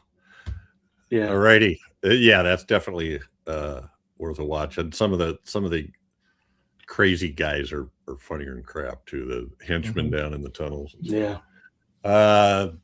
Crystal, what was your pick? Fright Night, obviously. I was actually shocked that not one of y'all picked this film because it's fantastic. This is Well, a good year. I Though. love it. I Come on. absolutely love it. I said Crystal's One of going to pick Fright Night. Yeah. Oh, for sure. Like this is Crystal, didn't you this is- moderate the Dragon Con Yes. panel on Fright Night? Yeah. Mhm. Oh wow, You yeah. will. Oh yeah. Oh yeah. I love Fright Night. Okay, it is phenomenal. Now, I will tell you, I have not seen the Mr. Vampire, so I'm definitely going to watch that. I feel like out of touch with not seeing that, but this movie is it's like the epitome of old horror hosts mixed with the sexy Yes. vampire, and it's funny and it's shot well and it's done cleverly, and it just feels like a love letter to older horror films. Mhm. And I have not watched, or I had not watched a lot of the older Hammer horror, but to be honest, now I've started getting into that now. Oh yeah. And yeah, because I mean, I just feel like horror, like this year for horror films was mid. There's some good ones, don't get me wrong, but yeah. overall it just seems so I guess I got to go back to the past, I guess, to get something good, because really I feel like See, I don't see as many as you guys do, so I probably only see the highlights. But any year that has both Sinners and Weapons is going to be a good year for me. But see, Weapons was mid, totally see, mid. yeah, I can see some people. Mhm. A lot of people don't like it as much as I do. Now you had to love Now Sinners. Sinners, of Yeah. course. Oh yeah, I know there's some good ones, but it's not good overall. Like, see, because I had people like, well, what about this? What about? And I was like, yeah, but like 4 really good horror films in 12 months is not a stellar Yeah. year to me. I'm having a hard time. The fact that I'm considering putting Peter Pan's Neverland Nightmare on my top 10 for the year Yikes. Well, means okay, that something that's not is a good wrong. sign. Okay. Yeah, something went wrong. Behind yeah. I'm like, What? ugh. So going back to these older films, I realized, wow, they're so much better than I gave them Mhm. credit for, to be honest with you. I really enjoy them. They're Oh, this is fun. Yeah. this is a great Yeah. movie. This was one of my favorites too. I just Great was cast. not. I loved Evil Ed. Absolutely loved Evil Ed. Mhm.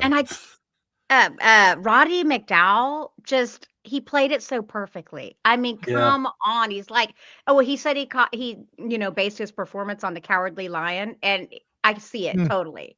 He was the perfect cowardly. I mean, it's just, this movie is also in my top 10. Okay. Yes, absolutely. It's one of my favorite. It's what made me love vampires, really. I believe this was the one that really Yeah, made me yeah. love them. Fright Night. Yeah, that's what I Right, loved about it right. too. For real. That was Chris Sarandon said that, right? Yeah. With, Oh, yeah. Emphasis on the teeth, right? Oh, he's so sexy. He's nice too. He still looks good for his age too. Mm-hmm. Mm-hmm. Yeah, fun movie. Fun Yep.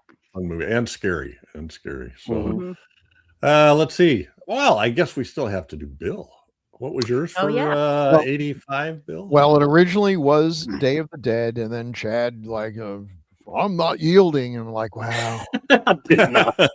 We could have broken a pool stick and fought, to the death over it. But you know what? I'll tell you a secret, Bill. Chad's method is he just sits back and doesn't says anything until somebody else makes a decision. Yeah. Passive aggressive can work. So, but you know what? I'm not upset about picking this one, because to tell you the truth, I go back and forth. If I have to say, I got to watch a zombie movie, which one? And it's these two. I can't tell you for sure which one I'll pick. Depends on my mood. Return of the Living Dead. One of the most enjoyable film experiences of my life was going to see Return of the Living Dead, because again, I wasn't really expecting a lot. I guess I'd read Fangoria enough to know that, it had some cool looking zombies and everything. And I was into new wave and punk rock, so that looked promising. But I was not prepared for how much damn fun this movie was. Mhm. From the get-go, I'm watching it and I realized, oh wait, this is a comedy. But actually it's pretty funny, and these characters were enjoyable. And then once it gets going, and then they totally throw the zombie rules up in the air and come up with their own. And we're so good at it that they've now become the zombie rules. If you're going to do a zombie, there's certain things that are really influential. One of them is Brains. Okay. And that's the license plate of the car that I drive. It says Brains. I have people honking their horns sometime. I'm like, what is my tire coming off? And they're like, ah. And then I realize, oh, they were pointing at the license plates. Like, I'm an old man. Don't scare me like that. It's great. It's so much fun. And woof, Linnea Quigley, yowzer. Another sweetheart at conventions. Just everything about this is good. It is so fun and well cast. It's so quotable. Yeah. Just a great job. William Stout doing the art and some of the designs. Just everyone was firing on all cylinders when they made this. They've made a few since. There was a couple of remakes and sequels. Return of Living Dead 3 has some interesting things going for it. But this is by far one of the best zombie movies ever made. Mm-hmm. And one of the most influential. New remake coming up. Yeah, that's going to be terrific, I'm sure. Did we do this one? I feel like we did, but I don't remember. There's so many things I seriously can remember talking about some movies, and then I know. It's like, well, we don't do it. Mm-hmm. We should do it again. Yes, if we haven't done it, let's do it again. Yeah. I'm like, have we though? I don't think we have. I don't think we have either. That's crazy. That's sacrilege. Crazy. Yeah. I think the other crew did it, is what I'm guessing. You know, there has been some really amazing cosplays too, based on the couple there. Have you seen those? Like, yes, those cosplays. Really they look so good. That's fun. Yeah, I was sitting here and I was like, I don't think we've done it. For some reason, I just don't feel like, and that's wild. Yeah, they did it 9 years ago. Oh yeah, we got to do that one. 87. Yep. It's okay. We ready to go to 86? Sure. Yeah. Wow. All righty. I think I have my method down now. Well, you've heard this story before. I picked the Fly, but Chad said nothing, so I gave in. And again, I'm not upset about this because, again, this is a good year. The Fly is probably my favorite horror movie for the year because it's so good, and it's Cronenberg again. I said that Dead Zone is my favorite Cronenberg movie, but The Fly is neck and neck. But my favorite action movie of all time is Aliens. And what the heck? It's not just an action movie. It's a science fiction movie. And it's not just a science fiction action movie. Science fiction action movie with kick-ass monsters. Alien was such a great film. It's hard to imagine that a sequel could do anything other than, look pretty sad in comparison. Nope. Give James Cameron credit. He did everything he had to it didn't. Alien is a horror movie. Aliens is horror action and almost defines that genre. So good. Sigourney Weaver is fantastic. The whole cast is terrific. The only bad thing about this movie is that watching it makes me hate Alien 3 even more than I do already, which is considerable, even though it has a lot to recommend it. But yeah, if you know what I mean, you know what I mean. So good. The quotable, everything about it's great. I don't know any change I would make to this movie. I don't know how many, every week there's at least one opportunity for me to quote, "Game over, man. Game over." It's one of those perfect movies. Yeah. I mean, every now and then movies come along that are just perfect. And it just change nothing about this. Change Jaws, Aliens, just as is. Great stuff. Still holds up. Always will hold up. Mm-hmm. That's a great movie, and great people. Sigourney Weaver, but Michael Biehn and Paul Reiser and Bill Paxton. Yeah, Bill Paxton. Great cast. Yeah. Marvel handles all the Alien comic books now. Since Disney acquired 20th Century Fox, they own Marvel. So Marvel owns the rights to the Aliens and Predator franchises. And you remember the old comic What If? Yeah. Bill? They've got Oh, yeah, one of out course. now. Oh, What yeah. if Burke was a good guy and had, so that they based it on something that what if Burke's reason for coming there to that planet and bringing them to that planet was something good, not greed and selfish. So I haven't read it yet, but I bought it, but I haven't read it yet. So I'm looking forward. It's going to be a hard sell because he's one of the all-time great jerks of cinema. Yeah. All righty. Aliens is a great movie. And no way you can get around that. Mine is Manhunter, and it trumped some of my other favorites for one reason. So Henry, Portrait of a Serial Killer, was a possibility. The Hitcher was another possibility. And Poison for the Fairies was another possibility, directed by Carlos Enrique Taboada. But I had to go with Manhunter because, wow, when we did that recently, I still, that ending scene with Inagata-Davida playing, it just totally freaked me out. It just had a major impact on me. It was a big hit when I was in high school and just moving into college. So that was a huge thing. Oh, it's 17 minutes long. Oh. Anyway, I love that movie. And when we just did that, it just reinforced me even more. Directed by Michael Mann, but I think it's sort of, people don't pay that much attention because everybody's fixated on Anthony Hopkins as Hannibal Lecter. Yeah. Starting with Silence of the Lambs, which is a phenomenal movie. But so that's it. That's what I did there. Love those guys too. William Peterson goes on to do CSI. Yeah. All right. I picked The Fly from David Cronenberg. And I still remember going to see this at the theater, not expecting very much because I'd heard Mel Brooks produced it. And I was like, is this going to be a comedy? Is this going to be funny or something? And sat down and got my mind blown at how good this film was. It's probably, as far as remakes go, one of the best ones ever done. Jeff Goldblum, I think he will always be remembered in this role.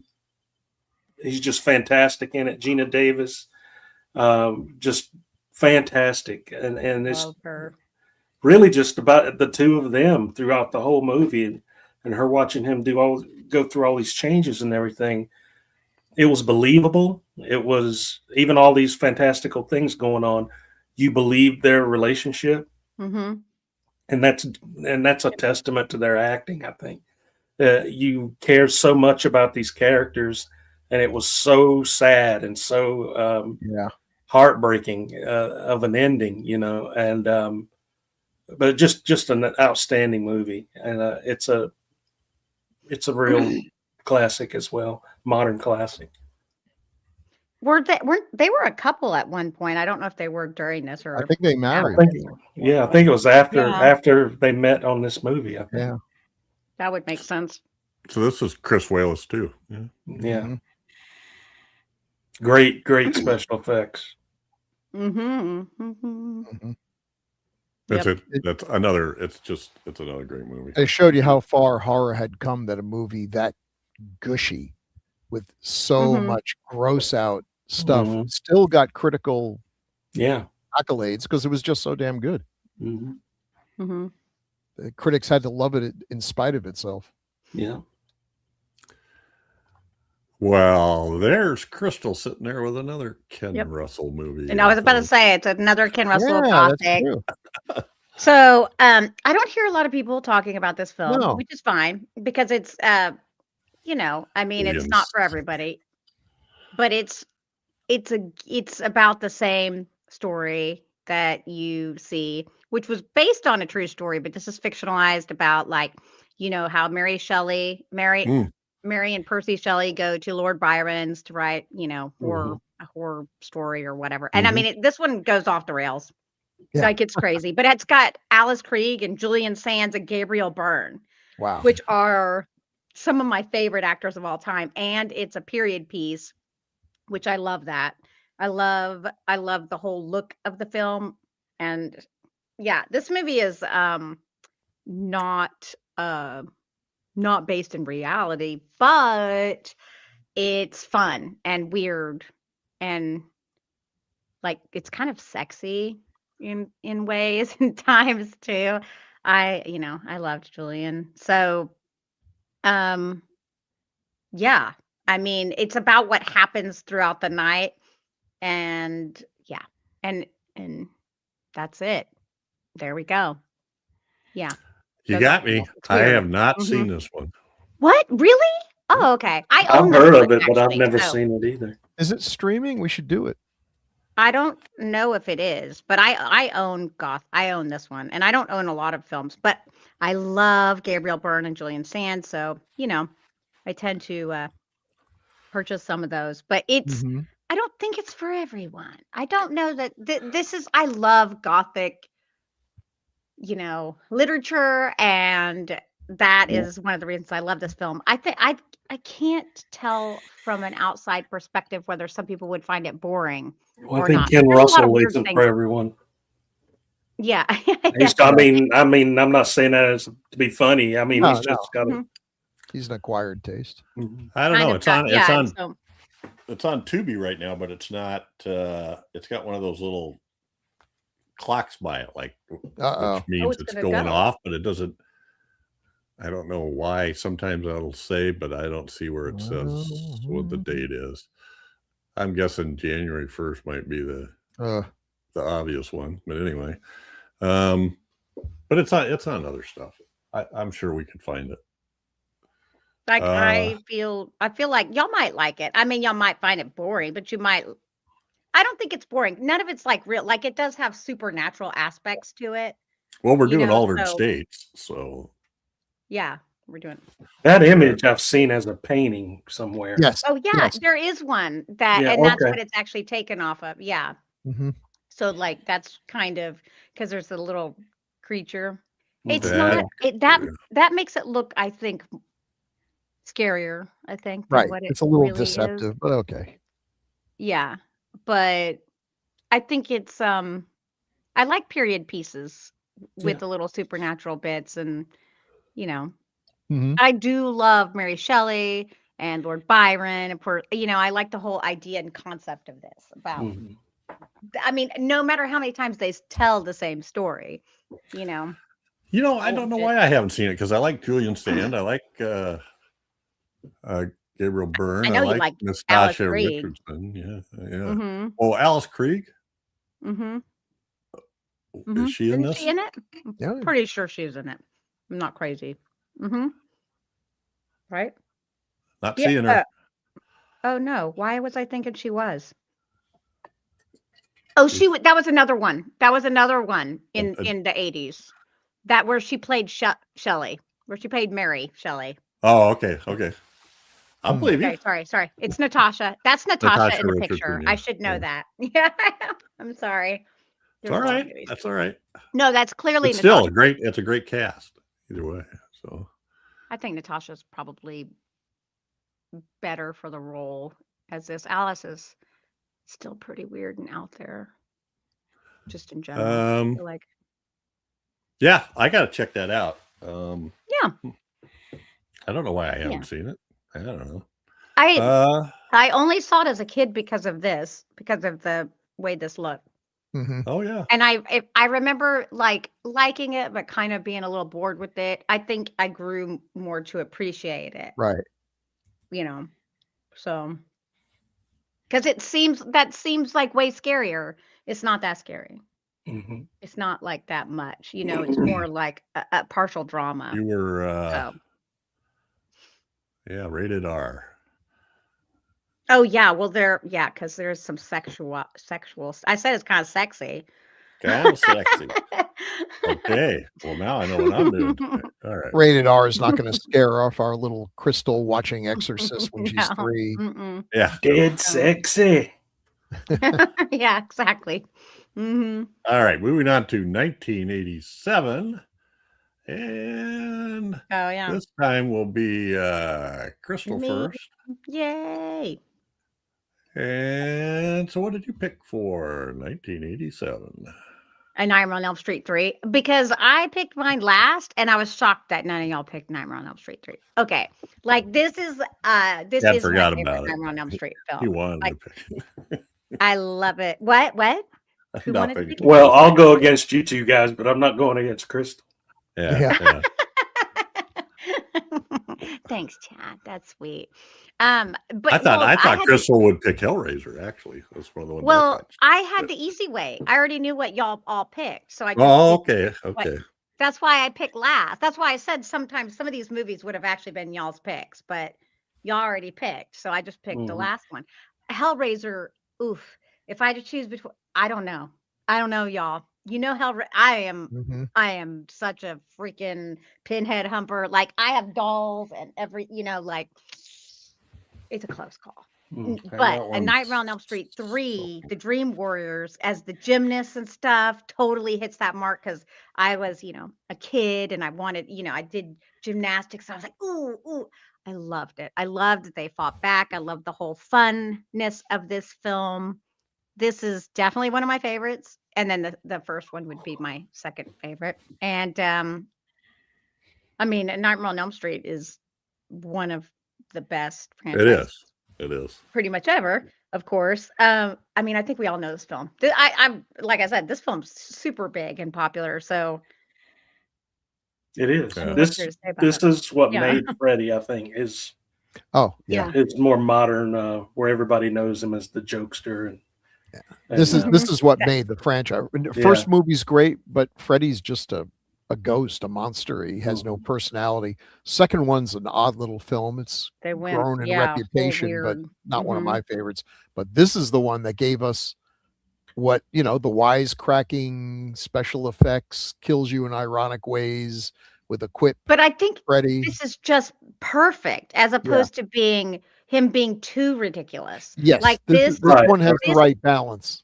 Yeah, like as it went on, it just got like sillier and sillier. And I think this one where there's just a little bit of the Yeah. humor is where it's perfect. I agree Because I with you. do like a little bit of comedy, but I don't want him to be a joke. I mean, Right. And I like again, him being scary. remember, I'm a comic book fan. I'm waiting for the superhero movies that I was convinced were never going to be made. And Mhm. the characters Oh, I know, and in that this, they are the kids. they are Yeah, like me too. superheroes. And plus, I Mhm. really like in horror movies, and Wes Craven was a master of this, where the victims fight back. They don't Mhm. always Yes, win, and maybe course. they go down, but they go down swinging. And Mhm. I like that. That's why I like Yeah, The me Hills too. Have Eyes so much. Exactly. Yeah. Mhm. Exactly. And I mean, I loved the different personalities and everything in this too. Like, this movie is just super good. Yeah. Super good. If anyone, I mean, I'd be shocked if anyone hasn't seen this though. Yeah. So I almost never recommend these movies because I'm like, if you haven't seen this, then you're not a horror fan. Like, I don't even know who you are. Like, come on, that's ridiculous. Mhm. And That's great like effects, basic. and some that really get under your skin. The sucking needle Oh, marks. Oh my ew, God! Yeah. ew, Holy ew, crap. When you had her, and then he's Yeah. like, ew, it's so ew. The Hey, Freddy Ralph- snake, the Ralph Freddy worked on this worm. one as well. Yeah. He did he worked on the TV with the Freddy Oh, yeah. arms Right. And that is so and the iconic. faucet handles. I remember. Yeah. Yeah, this movie's fantastic, y'all. Come on. So good. That's And a great one. I didn't mind Dream Master, which was like or Dream Child. Dream Child then Dream Master? Or Dream Yeah, Master Warrior then Dream Starts Child. blending. I can't remember which one I was think first. I think I thought there was a Dream Warrior. I think Dream. There This is, is this Dream is Warrior. Dream Warriors. I think then Dream Master, then Dream Child. In Dream Child. Trial. Yeah, because oh, yeah, I think you're right. Because Dream Master, and then she finds out she's pregnant. Yeah. And then it's Mhm. Dream Child. Okay, yeah. Because I was like, which one's first or second? Both of those were okay, but not even comparative to this one. Yeah. All right. Wes Craven returning to the character helped out Yeah. a lot. Yeah. Yep. Bill, Evil Dead 2. Oh, one more thing about Nightmare on Elm Oh, Street 3, yeah. though. I wish they would make posters like this again, like art. Oh, yeah. Just saying. Evil Dead 2. Wow. So this was another one. I mean, I loved Evil Dead, and Fangoria's like Evil Dead 2 coming, and it probably mentioned this one's maybe a little more comedic. I was not prepared. It was in Wichita. I think Wichita, Kansas, or Denver. No, Denver. I'm pretty sure I was in Denver, Colorado at the time. Went with a couple buddies. It was rated NC-17. They were only showing it late night. You know, they went out basically unrated, rated X, really. Unbelievable. And it was one of the few movies where I actually saw someone who had to run out of the theater. It was when they stomp on the deadite and its eye pops out and it goes flying through the air, and we have the great static, you know, the shot where it's in the center of the screen, pops into the girl's mouth and she chokes on it. I am laughing my ass off. And the nice couple in front of us got up and walked out. They'd seen enough. Sorry, it's not for everyone. So much fun, so quotable.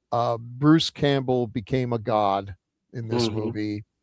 And again, a perfect combination of horror, slapstick. The Sam Raimi style was fully formed in this one. You saw, you know, the beginnings of that in Evil Dead, but this one really fantastic. Mark Shostrom effects. Everything about it was so just good. so much fun, and a great ending. Now, it didn't make a lot of money. It didn't do all that well because how could it? Rated NC-17, and a lot of theaters would not show things like that. But it made enough that we got Evil Dead 3, Army of Darkness, which also didn't make a lot of money. But these things had influence and popularity way beyond the box office. We got a series out of it. We have new Evil Dead movies. This is one of the 80s films. It's such an 80s movie. And it's great. And everything in it is great. But boy, Bruce Campbell, the man. Yeah. Yeah. Absolutely. Absolutely. And this is also Sam Raimi too, right? Yep. Yep. Yeah. So Oh yeah. great movie.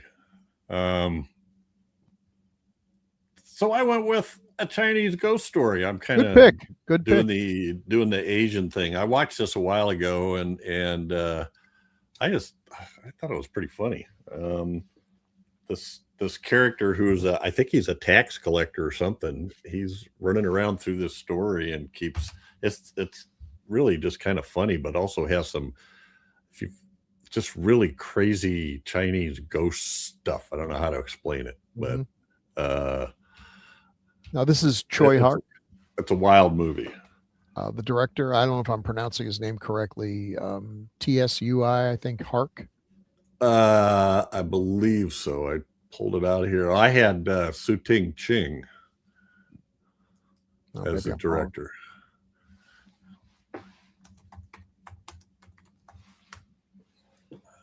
What is it about? It is about a debt collector has no other choice than to spend the night in a haunted temple where he encounters a female ghost whom he falls in love with. To save her soul, he must work with a monk to defeat the tree demon who owns her spirit. That old chestnut. Yeah. It's got great visuals, great effects. Yeah, lots of flying through the trees. Like Crouching Tiger, Hidden Dragon? Yes, Crouching Tiger, Hidden Dragon with more awesome. Supernatural elements. I first heard about this. There was a show called Incredibly Strange Movie Show. It was a British import that they played. I wish I could find the copies now. And they did a whole thing on Hong Kong cinema. And it was just like, oh my God, this is beautiful. The effects a lot of times are simple but imaginative. Like they do a lot of things just by playing it backwards. So the ghosts are throwing out scarves and silk and things are bouncing around, and you're like, oh, this is crazy. How are they doing this? And you realize, oh wait, it's all backwards, but it's done so well choreographed. It's got that quality that's some of the best of the kung fu films, which if you're watching them, the choreography is amazing. Yeah, the visuals were so great. So for a while, I was really into Hong Kong cinema, and this was one of the great ones. Well, the young guy he's really good, and so is the guy that plays sort of the master or the monk. He's really good too. I can't remember what his name was, but anyway, just all that crazy Asian. Yeah, I don't know how to explain it to you other than it's great and it's funny. So just another one I think I just wanted to throw out there to make sure people had seen it. And if you're a big horror fan, you know about this, but check it out if you haven't. The guy I was thinking, Choi Hark, he wrote and produced it, I think, or at least he was a producer. Yeah, but good stuff. Boy, there was. I see. Yeah. Hark. Yeah. There was that period of time where Hong Kong was just popping out, just one great film after another. And I guess that kind of more or less ended after the takeover. But well, it's one of those things that if I'd have seen it at the time, I might have thought it was silly, all the flying around and stuff. Mm-hmm. But now I just think it's cool, and I have a great time watching it. And once again, I want to see superhero movies, and I'm not getting any. And this probably the closest thing to superheroes at the time were the Asian, the Crouching Tiger, Hidden Dragon thing, where these Shaolin monks have incredible.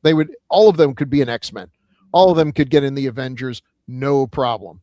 And they're just ordinary monks. Mm-hmm. I wish that were true. I just would love to be, just if I could spend years and years of training, I would do it. I would go under the cruel tutelage of Pai Mei if it meant that I could eventually do this kind of bopping around and 5-point exploding heart punch. Yeah. And the next one, Chad's. But first, I only have 3 of these things. What? But I have Pinhead. Pinhead. All right. I need that one. He's so cute. Mm-hmm. I went with Hellraiser, based on the Clive Barker novella Hellbound Heart. I was into Stephen King a lot, and then I discovered Clive Barker. He came out with that great blurb that I've seen the new face of horror, and it's Clive Barker. Yeah. And that's what made me go to look up Clive Barker. And I started with Books of Blood. And when I started reading the Books of Blood, I didn't stop until I was completely finished with all the Books of Blood stories. So good. They were. It just took horror to a different level than King. More mature. There was a sexuality to them, and he brought out the horror in a lot of different, what seemed to be silly premises. He had the way he wrote them made you believe it could happen, like people grabbing arms and legs and making a 50 or 100-foot tall in the hills, the city, in the hills, in the hills. What a story! What you're reading is like, if someone had told me that premise, like that's the stupidest idea I've ever heard. But then not the body one, work. All the people. Where everybody was linked together. And so when I was really excited to hear that Hellraiser was going to be a movie, and directed by Barker. So this movie was, oh my God, it was, the premise alone was like different from every other horror movie at the time. But at the time this was out, we had slashers and every now and then there would be a creature monster movie or whatever. This movie took horror movies to a different level. This kind of horror you really didn't see much of, as far as these characters like Cenobites and the lament configuration, this puzzle box that if you and seeking out the ultimate pleasure and pain type things, and it was brought to the screen, and it on what little bit of money there was. This is definitely a lower budget picture, but it was done very well, and it made Pinhead a household name, and just a great movie, man. I mean, it's he brought it as close as he could to the book on film, I think, and everybody fell in love with Pinhead after that. Was a cutting edge movie, the way they pulled and flayed people out, you know. Yeah. And kudos to the characterization too. The villains are really villainous. They're really bad people. Was Julia and Uncle whatever. Man, they were hissable villain. To me, they were worse than the Cenobites. The Cenobites are demons. They are what they are. Yeah. Good. Frank, Uncle Frank.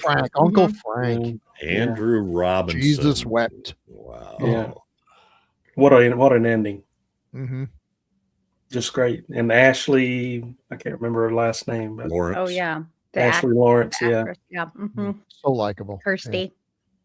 Yeah. It's one of my favorite movies of all time. Truly. Doug Bradley. It's Sorry, so Chris. scary. Yeah. Oh no, that's okay. It's just so scary. I will never forget this film because watching it did change my life, because I was like, wow. Because the gore and It's the so blood, visceral. Yeah. Oh, the very skinless. I was like, this is amazing. And it still is. It still is amazing. I still love it. You know, So- blood looks so different in different films. Sometimes it's like almost like paint, or it doesn't really have much effect In a lot on of it and everything. Giallo films. In it this is. movie, it's the ridiculous. blood is the way blood is dirty and starts congealing, and there's a texture to it and multiple colors. It's not just a flat. That's what, you know, it's a grind. There's a griminess to the horror here, but that whole sequence where Frank comes back to life from the blood in the floorboards was just sickening. But it was also, you're glued to the screen. You can't look away from it. Amazing stuff. All righty. We good for that? Yep. What year are we up to now? Good movies. We're up to 88. Oh, wow. And we'll start with Things Get Weird. Chad. I picked The Blob for this, the Chuck Russell film. I think I stole this one from Bill too, if I'm not Sure mistaken. did. Another Ralph Miller. What can I say about this, man? This is the best remake of one of those most infamous B movies ever. And it took it, and it's a good sequel because it expanded upon the original idea of the Blob. It tells what the Blob is, what it does, what it came from. Awesome special effects. And if you read about the way they did some of the Blob effects, it's really, really interesting how they just took these sacks of jelly and all kinds and stuff like it. Was just amazing to see and watch it, and that it actually showed the Blob eating people, and it was just an amazing remake, and one of my favorite movies. I can't remember who exactly did the effects on this. I can't remember, but well, I was thinking it was God, I know picture him, but I can't think of his name. I know Ralph worked on it, but I thought, I'm looking for the head guy here, Blob. Let's see. Real clean cut Steve McQueen from way back in the day is now replaced by a mullet wearing leather jacket wearing one of the Dylan kids. I can't remember his first name now. And a movie that doesn't hold back on killing off likable characters. You know, people that you think are going to make it to the end don't make it out of the scene. It's crazy. Yeah. You killed Candy Clark? What? You're monsters. Mm-hmm. Oh, there's some awesome scenes in this. Yeah, there is.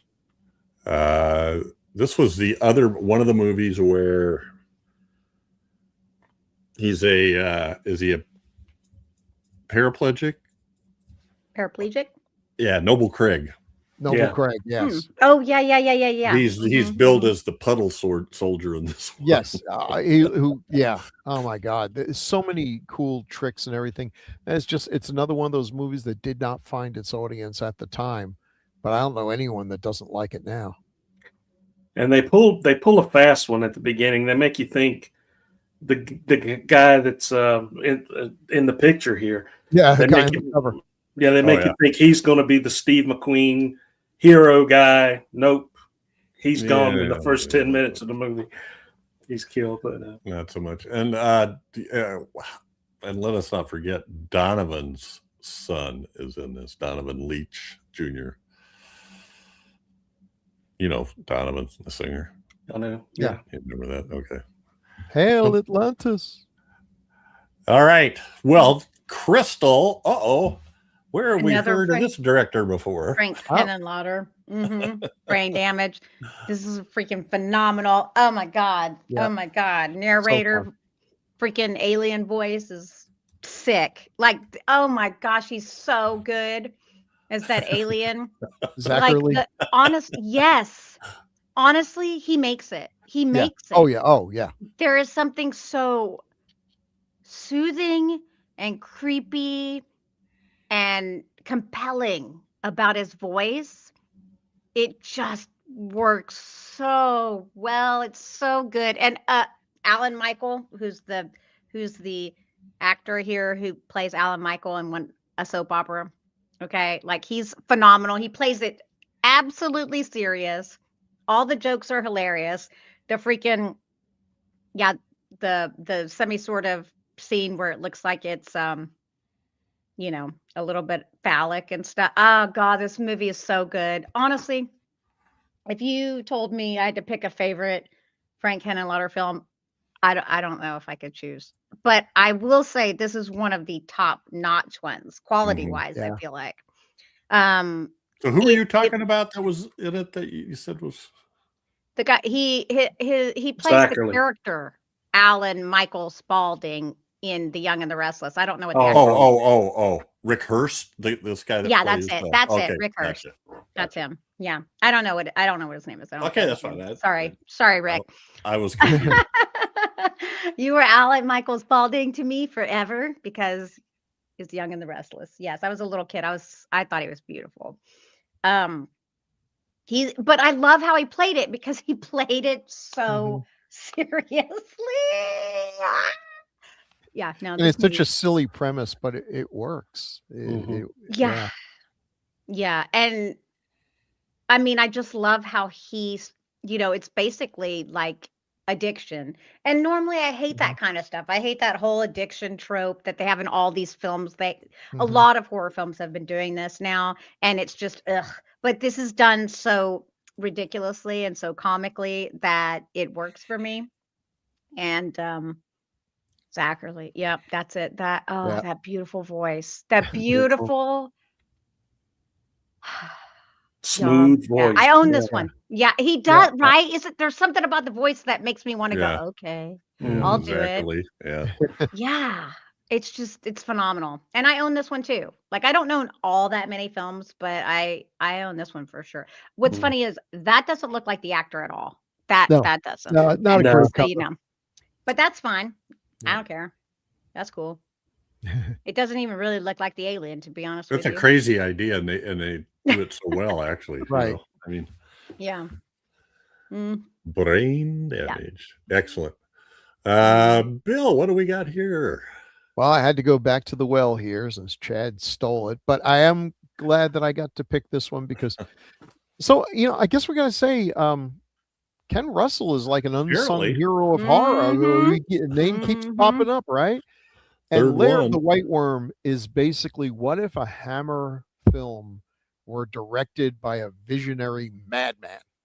And this is what you would get. This film is nuts. It's a vampire movie. It's got style up the wazoo, the crazy hallucinogenic dream sequences that are just so over the top. But you know, if I don't know, this film I totally was into this. I don't know if everyone would feel the same way, because if you don't, you're going to say this is ridiculous, and there'll be lots of opportunities to say it's ridiculous when the vampire Amanda Donohoe is great, is being led astray by one of the characters playing the bagpipes. Okay, she's hypnotized by it. He's snake charming her. You're like, wait, this is so dumb. But you don't say that because you're invested at this point. The movie gets you on its wavelength and drags you with it. It's not like much. It's not like anything else except another Ken Russell movie. He is his own section of the blockbuster video aisle, and it's another one of those movies that rewards multiple viewings. Lots Bram of fun. Stoker story. Yeah, loosely based on a Bram Stoker story. I mean, boy, loosely. I'm sure if Bram were alive today, he'd be clawing at the inside of his coffin, but he'd also be appalled and shocked at what they did with his story here. Mm-hmm. But yeah, it's great. Use that word a lot, but you know, It is. people are going to write in, hey, we did a drinking game. Every time Bill said something was great, I took a shot. I'm now in the hospital with needing a liver transplant. Okay, this is the best of the 80s. Of course I'm going to say things are great. You dope. You picked a All right. bad game. That's Well, a great bye. movie. It's a great movie. All right. So I picked Evil Dead Trap, which I think, Chad, you picked that, didn't you? I think so. Yeah. I had never heard of it. And wow, I just, I'm just going to tell you the synopsis. A late night TV presenter receives a snuff tape in which a woman is brutally killed. She decides to take a crew out to a location indicated in the tape, but only death and despair await them. That actually sounds like a whole hell of a lot of movies that are being made now. Mm-hmm. Yeah. And this was in 1980. But wow, this movie just totally freaked me out. And lots of graphic stuff and very, I don't know. It was crazy. Yeah. It's a good movie. Mhm. But it was good. Down Yeah. and dirty. Japanese Toshihara Ikeda. It's the director. Takashi Ishii is the writer. But I really love this. This really It was a captured hard me. one to find for a long time. You know, I read about it in Asian Cult Cinema magazine and was always trying to find it. Yep. I think I finally got a gray market version. Yeah, a lot of that stuff's out now. I'm pretty sure I have a Blu-ray somewhere here. But Oh, this We're is the pretty golden age. sure too. Yeah, yeah. more than likely. All right, here we go. 1989, Oh, this is it. and I'm going with Yep. Alejandro Jodorowsky's Santa Sangre, which I was just blown away with when we covered that. I didn't really know anything about it, but all the stuff with the hands and all the weird visuals and I just thought it was absolutely beautiful, ingeniously shot movie. Made by a psycho. Yeah. Yes. Made by someone that even Ken Russell would be like, damn, this guy's crazy. Other ones from that year that I thought about was Parents is, I think, an underrated movie. Oh yeah. And probably just because if you look at our stats, we have a lot more downloads on. Parents is a pretty high download compared to a lot of the other stuff. Directed by Bob Balaban and Randy Quaid, Mary Beth Hurt, Sandy Dennis, and The Church with Michaela Slavi. I just great visuals in that movie too. So anyway, Santa Sangre, that's my deal. But all those weird things they did with the hands and and then the shots where they're standing out in front of like the church and there's all these women dressed in red and I don't know. It's just too many naked men in it for me. Well, Mm-hmm. I was so glad we picked that movie to do on this because it was my chance to really see it. And Yeah. I was amazed. Well, Chad has picked Leviathan for 1989. I do love that movie. Yeah, I do That's a too, good yeah. one too. There was a time when James Cameron was doing a movie called The Abyss, and no one knew what it was about. Oh yeah. Nobody knew what was going to be. So all these ocean themed creature movies started coming. Deep Star 6 and movies like that. And Leviathan came out. So it had Peter Weller in it. And the girl, what's the lady with the piercing blue Mary eyes? Elizabeth Master oh no. No, she was in The Abyss. Yeah, I know who you mean. Meg the weird Foster. lady. Meg Foster. Yes. Yeah. Thank you. She was in it. And this isn't, is it a Thing ripoff? Yeah, sort of. Yeah. But it had still its own underwater. little thing going. Yeah. And it was a good monster movie, a good creature feature. Agreed. You know, I've seen a lot of RoboCop documentaries and stuff here lately and how the movie was made. Peter Weller, Yeah. I feel like I could be friends with that guy. Mhm. He seems to have stories for every situation and everybody on there. He just seems like a very cool person to talk to. Maybe an a-hole, yeah, but he seems like he's be very cool to talk to. So he was really good in this. I love the creature design by Stan Winston, and some of the gross effects were really effective. All from this, I think the Russian ship they were looking at. They're a junker crew, and they run across this Russian ship Leviathan where they were doing genetic tests on people, putting this serum or something in their vodka and drinking it, and they would change into all these sea creatures and weird looking those. Very good movie. I think it was made by the What was his name? Cosmatos. Yeah, the guy that did Tombstone. Very good flick, good monster movie, really good. So, at least they had a monster in it. Yep, that's what I say. I wish they showed more of the monster, but yeah, it's because it's a cool design. It is. It really is. He seems to have looked up. Yeah, no, I hadn't seen that, and I thought it was pretty well made. And of course, you brought up Peter Weller and Meg Foster, but Richard Crenna, Daniel Stern, Ernie Hudson, Hector Elizondo. Wow. Just if they put Rory Calhoun in it, yeah, Jeff would have wrestled you to do it. I would own every version of it then. You know. Yep. All right. Crystal, I see what you're doing here. Society. Yeah. How did no one pick freaking The Shunting? I mean, what on earth, y'all? Like, we knew you'd pick it. We knew you had that on your... when I looked at y'all's list, I was like, no freaking way. The Shunting. Like, no way. Especially Chad, because Chad and I, we like a lot of the same stuff. And I know Chad likes Society. I love Society.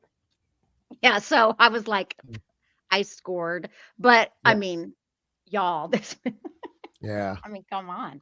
Easily not like anything my else favorite from 89, because it's got the total 80s. It's got, I don't even know what they are. Are they technically aliens? We don't know. It doesn't matter. I don't care. It's got a creepy orgy. It's got so much body horror. It's got nudity. It's got weird. The coolest man's face coming out of another man's butt. I was like, the film. What definitely is in the top 3. It's just it's crazy, yeah. This film's so much fun. It's crazy and fun, and I love Society. Mm-hmm. It's absolutely a movie I recommend to everyone, because I think even though it's weird and has a lot of body horror, it's so funny that I think people just laugh at it and think it's wild and are like, whoa. And I'm like, look, if you like the substance, you should watch Society for sure. Yeah. Oh, and if you like Society, yeah. And it's I even like the main dude. I think he's got, I mean, the movie is trying to have some depth. I mean, but let's be real, it really doesn't. But I love that he's like adopted, and it's so messed up for some reason. I don't know. The whole thing is kind of wild and sad, and Yeah. I just love it. This is a fantastic film. It still shocks me to this day when I see people who haven't seen it, and they're like, "What?" I'm like, "Oh my god, Mhm. what?" But to me, it feels like it's like super popular, but I guess the truth is it's really not. In my mind, it is though. So 'Cause this it's that good. crew, the makeup crew, was led by Screaming Mad George Screaming Mad Oh George. yes. and Brian Yuzna, who had done a lot of stuff with Stuart Gordon, if I remember Yep. right, as the Yep. director. Yep. Good stuff. Yes. Yeah. Mm-hmm. Very cool. Well, So excellent. last but not least, our final film Mhm. of the 80s, Godzilla versus Biollante. I managed to slip in a Okay. Godzilla movie here. And My favorite Godzilla film. it's of one that of my era. favorites too, and it has one of my favorite monsters and one that has not been revived. It's Biollante is a boy. This is, first of all, it's kind of an odd movie. It's almost like Godzilla's wedged in there somehow. It feels sometimes like the director wanted to make a different movie, but he had to have Godzilla. He's sort of a secondary character in his own movie. There's a lot of human element here, and it's got the daughter of a scientist who died, and he somehow combines her with some Godzilla cells because they're collecting those on the streets. And I don't know how it all works out exactly, but we end up with a giant rose in the middle, and Godzilla comes and pretty much takes neat. care of it easily. And you're like, where's this going? And then it reconstitutes itself and turns of into course. final stage Biollante, which is just a Wow. kick-ass monster. He's 2 or 3 times the size, or she's 2 or 3 times the size of Godzilla. We've got tentacles. We've got all it's the most Lovecraftian of all the monsters in the Godzilla universe, and a great final battle. It's all worth it for that final weird battle there. It's just it's a beautiful film. It really is. It's just got some great stuff in it. Great. Now you're dead. And yeah, I love this It's movie. the first That's Godzilla movie that I remember seeing where there's been movies where Godzilla shows a little blood here and there, but these tentacles have mouths on the end of them with teeth, Ooh, and that's they're neat. taking hunks out of Godzilla. Every Oh, time yeah. they fly by, they're grabbing hunks out of him. It was just a great battle. And when they both kind of run at each other, and the way that they made the camera rumble as Biollante moves was amazing. It was just an amazing. It's funny you mention that, because when I was watching it and I'm like into it, when we get to the scene where we see the final stage and they literally do what you're saying, the camera's moving forward, it's rumbling, and the creature, it shows itself, and you're like, I had to stop, rewind, and watch that again. It's like, wow, that was awesome. It was. And it kind of set the stage for the subsequent. I think it's one of those sequels that really made everyone realize, okay, here's the direction to go. And from that point on, man, they were rocking on all cylinders when we got the return of Mechagodzilla, the return of Ghidorah, and then Godzilla versus Mothra, which has a special place in my heart. I think it's a 1990 or so, because that was the first movie that my wife and I ever watched together. When I came out to visit her after we talked on the phone a lot and stuff, and we watched that movie, and so that's kind of like our movie. It's all these things. But there was the 80s. The 80s were a hell of a time, huh? The design of Godzilla was I think this is the first time they gave him that cat-like muzzle. And I just thought that was the most amazing design of Godzilla. I know, because that thing you did, that piece of art that I have of yours is from either this movie or maybe from the next one, but it's got that cat-like quality that I've always really liked. Well, great stuff. Cats are cool. Yeah, they are. Excellent. Well, that's ours. If anybody wants to see it, here's our list. Here's our list. You can see. And I think we had Oh my God, there are some things I had no idea we'd have three. Is it 3 Ken Russell movies? Yeah. At least, And yeah. 2 Henenlotter movies. Mm-hmm.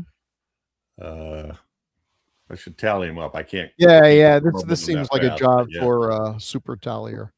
Now I did have we forgot I did put a list of the top 10 box office for horror films. Oh yeah. And number 10 was The Shining.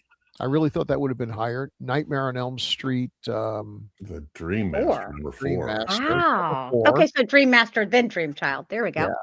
Pet Sematary came in at 8. The Fly at 7. Beetlejuice at 6.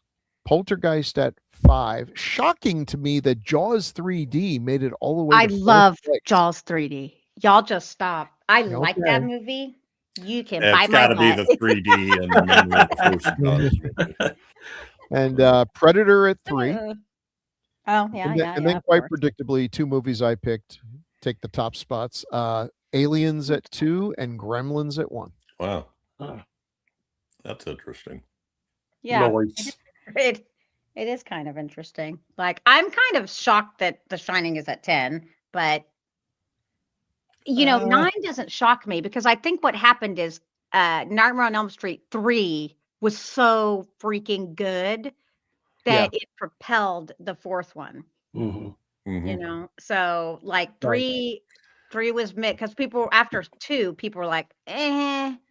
So not as many people went to see 3 until word of mouth, and then 4. Well, Pet Sematary, I think, had a because that had kind of a word of mouth with the book as something that was too terrible for anybody to publish.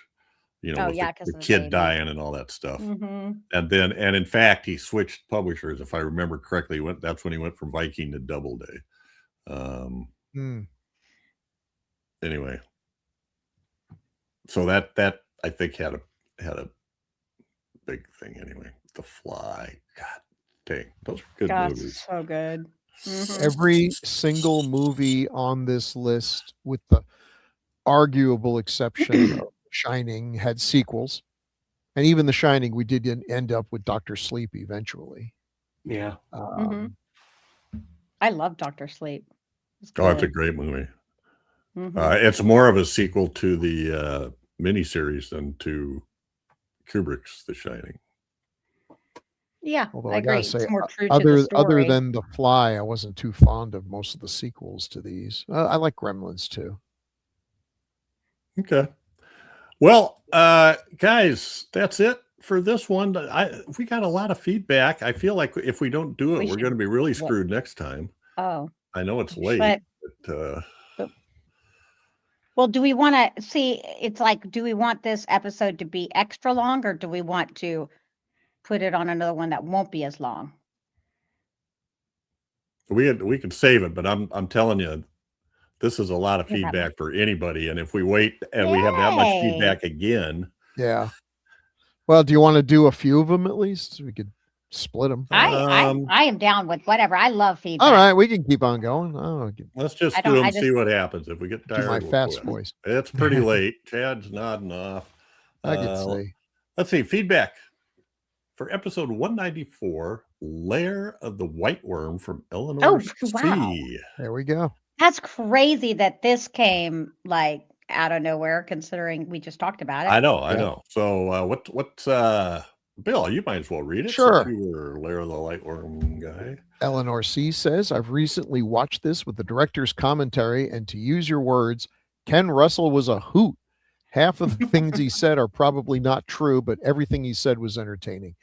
Every Ken Russell movie has me saying, what the hell at the end, but they do grow on me. Yeah. The first one I watched was Gothic, and even if it left me scratching my head in confusion, I rewatched it very soon after. A couple of months later, I came across Lair of the White Worm. I didn't realize at first it was the same director, but when I did, my brain went, oh, that explains why this movie was so weird. I don't think I managed to finish it on my first watch, but I've seen it several times since, and even bought the Blu-ray, but Gothic is still my favorite. There you go. Totally there, Eleanor. Look, okay, I love Ken Russell. Like, I think I'm the one that had the other two Ken Russell films, I believe. Mhm. Yeah, But for some reason, Lair of the White Worm, don't dislike it, but everyone talks about it. But it is one of my least favorite Ken Russell films, actually. It's just okay. It's mid. Maybe I don't know why. It just doesn't hit me the same. It's a vampire film. It has all of the pieces that I should love. Because vampires are my favorite. I do love Ken Russell, but it just does not hit the same.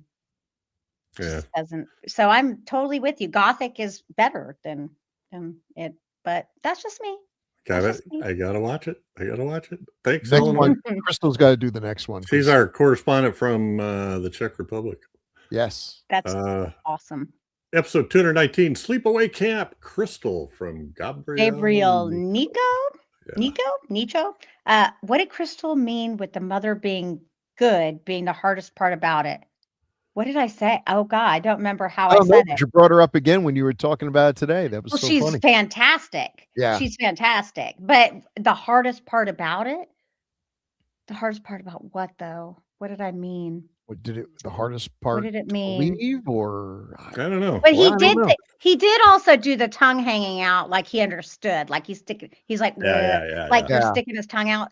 Because I would have to know what it was in context. And who Right. knows what I said. I say lots of things. Who knows what I do said. love the mother, like I do love the mother, and I think she was phenomenal. And then of course it's really weird and how everything I have a feeling this was in reference to whatever was happening toward the end of the film, where it kind of bleeds into, the two kids being real weird. You know what I'm talking So that about. was let's see, what episode are we on? 300. That was 81 episodes. That was 3 years ago.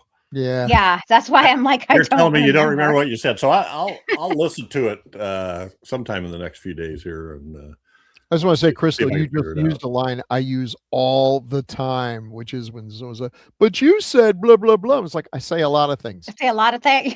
It's like, well, I do. Can't Like hold me to it. What are you, crazy? I can tell you what I meant at the time if I know the context. And I said the mother was good, and I know what I'm referring to there, but I'm like, being the hardest part. The hardest part about what? don't That know. is good I'll and have to look. The confusing. mother being good being the hardest part. All right. Mhm. Yeah, Moving on. But I will at I'll least figure it out. circle Yeah. back and figure out what we were talking about there, Gabriel. Episode 276, Dead Buried, Chad. The Wally Gator. Wally Gator. California, I guess. Thanks for this. I just subscribed. Well, thank you, Wally. Yeah. That's awesome. 13 years old and saw this in the theater as a double feature with Halloween 2. Ooh. My dad took me and about 8 of my friends. We all dug it, and so did Dad. This film has a kind of Twilight Zone vibe. I'd go watch a remake in the theater. Cool. Yeah. Okay. I'd watch a remake too. I would watch it. Yeah, me too. Excellent. Well, But I'm glad you subscribed. Welcome. Thank you. Uh, Episode 297, Something Wicked This Way Comes. I'll do the first one because it's short. Retro Game Man Dan 79. I keep thinking the guy in the thumbnail is John Carpenter, who somehow got sucked into his own film, Big Trouble in Little China. The thumbnail, it's anyway. The image we get. The thing. So I appreciate it, Retro Game Man Dan. We appreciate criticisms of our thumbnails. Yes, we do. For Robert Baker, where are we at, Bill? Yes. Where am I? Okay, Robert Baker. Something Wicked. Back in the 1st of October, I was at my local used bookstore that also has a pretty decent Blu-ray DVD section, and I happened to come across this movie. I hadn't thought of it in years, and I don't think I had ever seen it from start to finish, though I definitely remember it being on TV years ago. I picked it up and found I quite liked it. I had read the original story also years ago, so I agree that Ray Bradbury is hard to translate to screen. I also think back then, Disney just didn't know how to handle something like this. I will revisit this one in the future. I have a feeling the more you see it, the more one may like it. Yeah. It did for me. Yeah. Thanks, Robert. And then Andy L on Something Wicked This Way Comes. Chad. Crew. Back in the day, I used to be a voracious reader of science fiction, fantasy, and some horror and mysteries. I really lean more toward Asimov, Clarke, Heinlein, Niven, Pohl, Anderson, Chalker, Leicester, Lieber, Tolkien, etc. Tended to find Bradbury a bit in between styles for me. Of course, I read and watched Fahrenheit 451, Martian Chronicles, The Illustrated Man, and even owned the Ray Bradbury Theater on DVD. That being said, I think Something Wicked was one of the better adaptations of his works. Robards and Price were both excellent, and the story was well told. Of course, I also rather enjoyed Disney's adaptation of Edgar Rice Burroughs' John Carter, so I guess I don't always fit the demographics.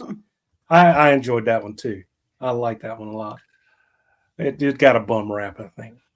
Still, I'm glad you discussed this film, and hopefully it will allow for more viewers to watch and appreciate when Disney tries something outside of their usual formula. Andy L. Thanks, Andy. And I wonder if there wasn't like a type, autocorrect or something, but the Leicester guy, I wonder if that isn't Murray Leinster.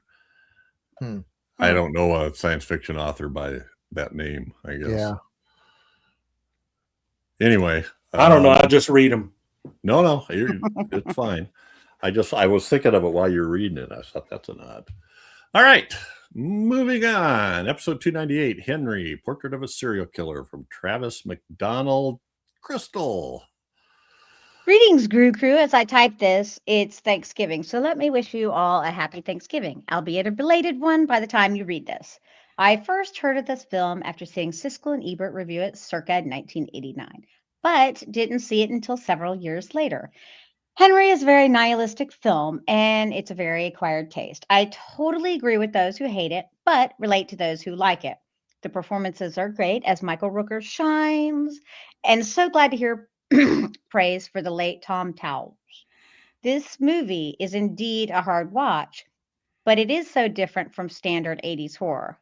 No horny teenagers, no sorority prank gone wrong, or an over-the-top killer who returns for umpteen sequels. Henry is gnarly and raw, with characters so scuzzy, it makes the characters in Pink Flamingos look like the Waltons. Totally agree with Bill and Jeff. This is a well-done film, but one you can only watch sparingly. But I also see Chad and Crystal's point as well.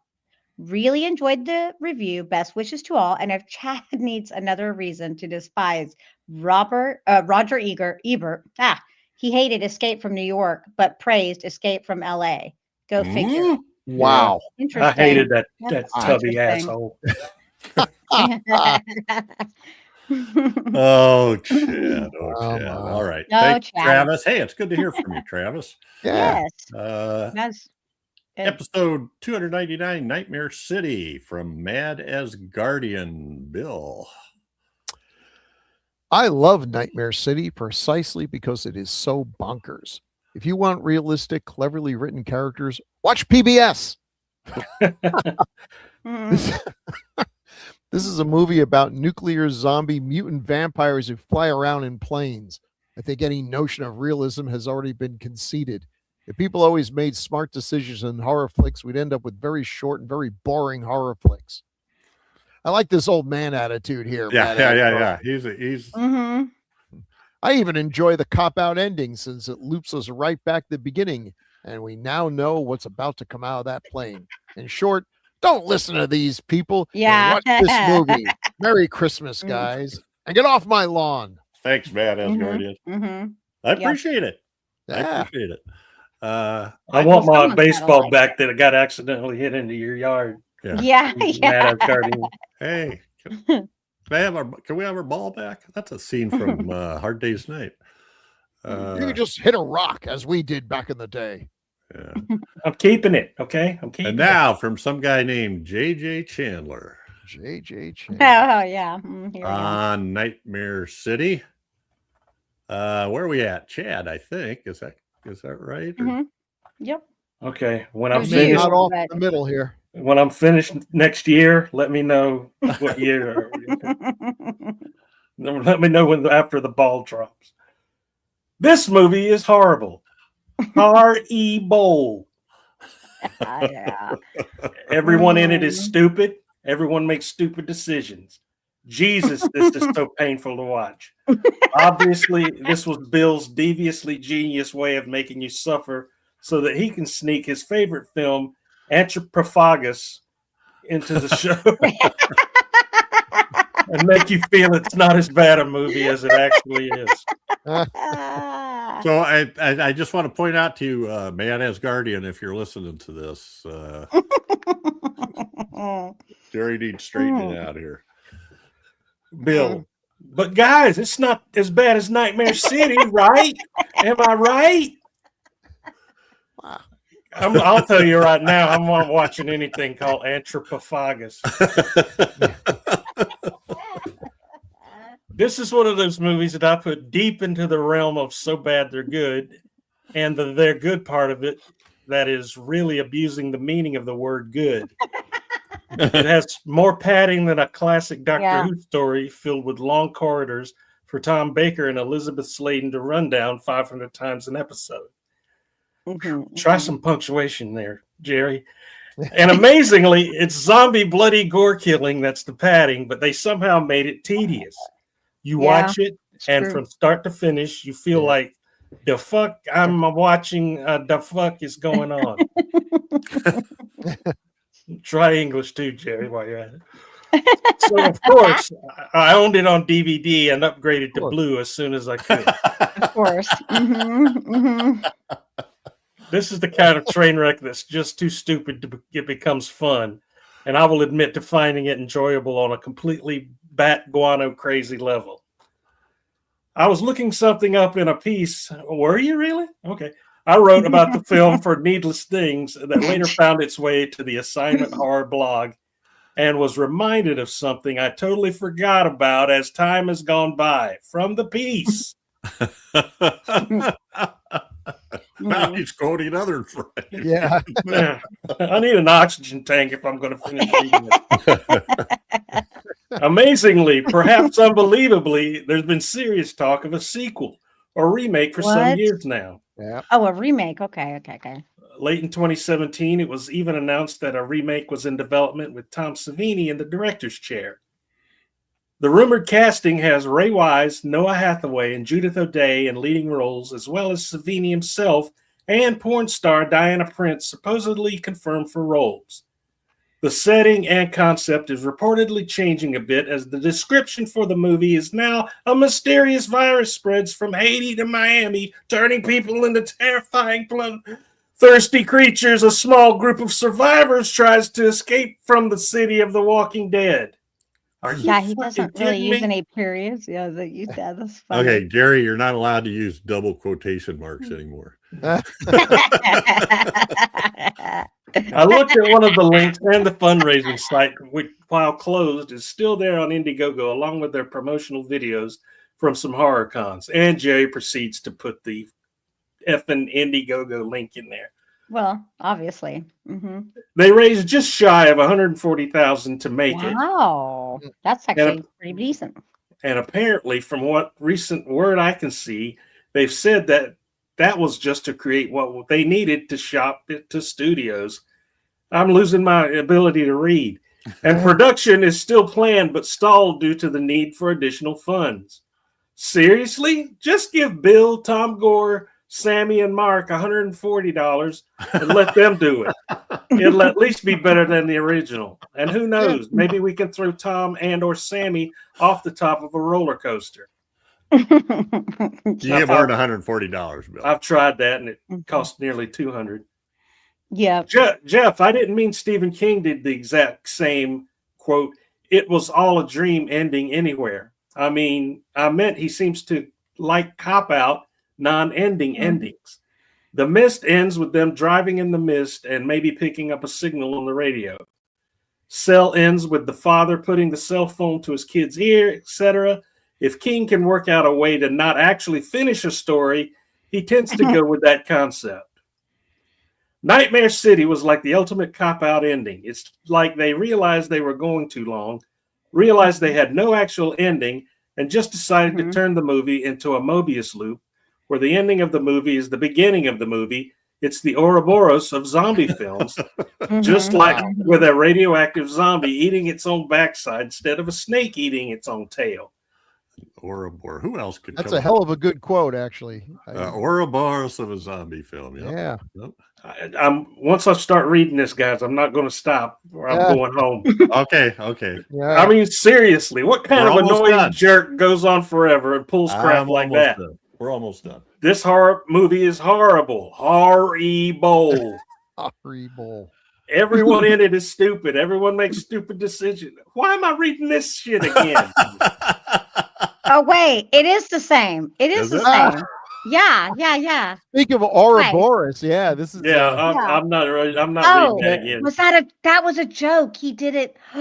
Is that why he's a genius. Chad He's is a in a time genius. loop where he's reading a Jerry genius. Chandler comment forever. That's funny. That is so funny. That's clever. Come on, y'all. That's funny. Well, there's a slim possibility that he actually had two comments in different places, and I spliced them together and didn't realize. But I actually think he did. But this makes more sense. Yeah. Yeah, Someone's because a genius. Who pulls crap like that? All right. Are we done? funny. Did you finish that? Sure. Yes. Nightmare City, am I right? But guys, it's not as bad as Nightmare City. All right. Retro Game Man Dan. Crystal? This is an underrated channel, obviously. Thank you. We agree. I love the chemistry between you guys and your intelligent discussions on such whacking films. And at 42 seconds is just what I wanted to see as an introduction. A cat's butthole. Was it my cats or your cats? No, it was Probably Bill. I'm pretty sure it was Bill's. Bill Yeah. was climbing Okay. over his head or something. Master of Yeah. the King Butthole. Cat butthole. Yeah. Yeah. Because I Stay- was like, Stay tuned. There's more where that came from. You're paying more attention than I am, Mr. Man. Yeah. yep. Mm-hmm. And last but Thank not you. least, Manny Lamont 5757. Hey, man. Doo-doo monsters, Chad. Laughing emojis. Do. They were, man. Do. They were covered with, yeah, it's kind of the way Just they look. doo-doo with eye holes. All right, we appreciate it, guys. We kind of ran through that, but we hate getting behind on this stuff. So Manny Lamont, Retro Game Man Dan, Jerry Chandler, the Mad Asgardian, Travis McDonald, Andy L, Robert Baker, the Wally Gator, Gabriel Nico, and Eleanor C. Thank you all so much. We really do appreciate it. Don't make it. I don't want to make it sound like we didn't. We thought there was too many of them or something. No. So long. Oh my God, this is the longest one we've had so far. Yeah, Plenty of ways to stay in touch. It's Send fun. feedback to feedback@gruesomemagazine.com or leave comments on Gruesome Magazine's YouTube channel, or you can make comments on Gruesome Magazine's HNR and DOH podcast Facebook group. You can also go to our website at gruesomemagazine.com or leave a review on iTunes. All those things are cool. That's it for this episode, but every 2 weeks we'll be focusing on a specific film released between 1980 and 1989. Next up, chosen by Crystal, will not be that much of a surprise. Nope. Altered States. Altered States. Like I was like making my list and I was like, we haven't done this one. But now I'm like freaking out that we haven't done Return of the Living Dead either, but we're doing or Altered Gothic. States. Or Gothic. Yeah, Well, or Gothic, I can Gothic. see why no one's chosen. It's All right. you know. Yeah, directed by Ken Russell, written by Patty Chayefsky. Yikes. Yes. That's got actual literary cred there. Oh yeah. Oh, there's a William hell of a Hurt, story Blair about Brown. that. All right. Yay. Talk with that one. So that'll be episode 301. Wow. And if you That's manage to stick with us for this whole thing, we appreciate it. Either that or we're going to chop this one in half, and that'll be 301. Yeah. Thanks so much, guys, for hanging in. And took us a while to get this scheduled in. So everybody needs to go to bed. Catch us again here in 2 weeks for another great horror movie of the 1980s. As only decades of horror can do it. Say good night. Good night. Good night. everybody. Happy 300, guys. Yeah. Yeah.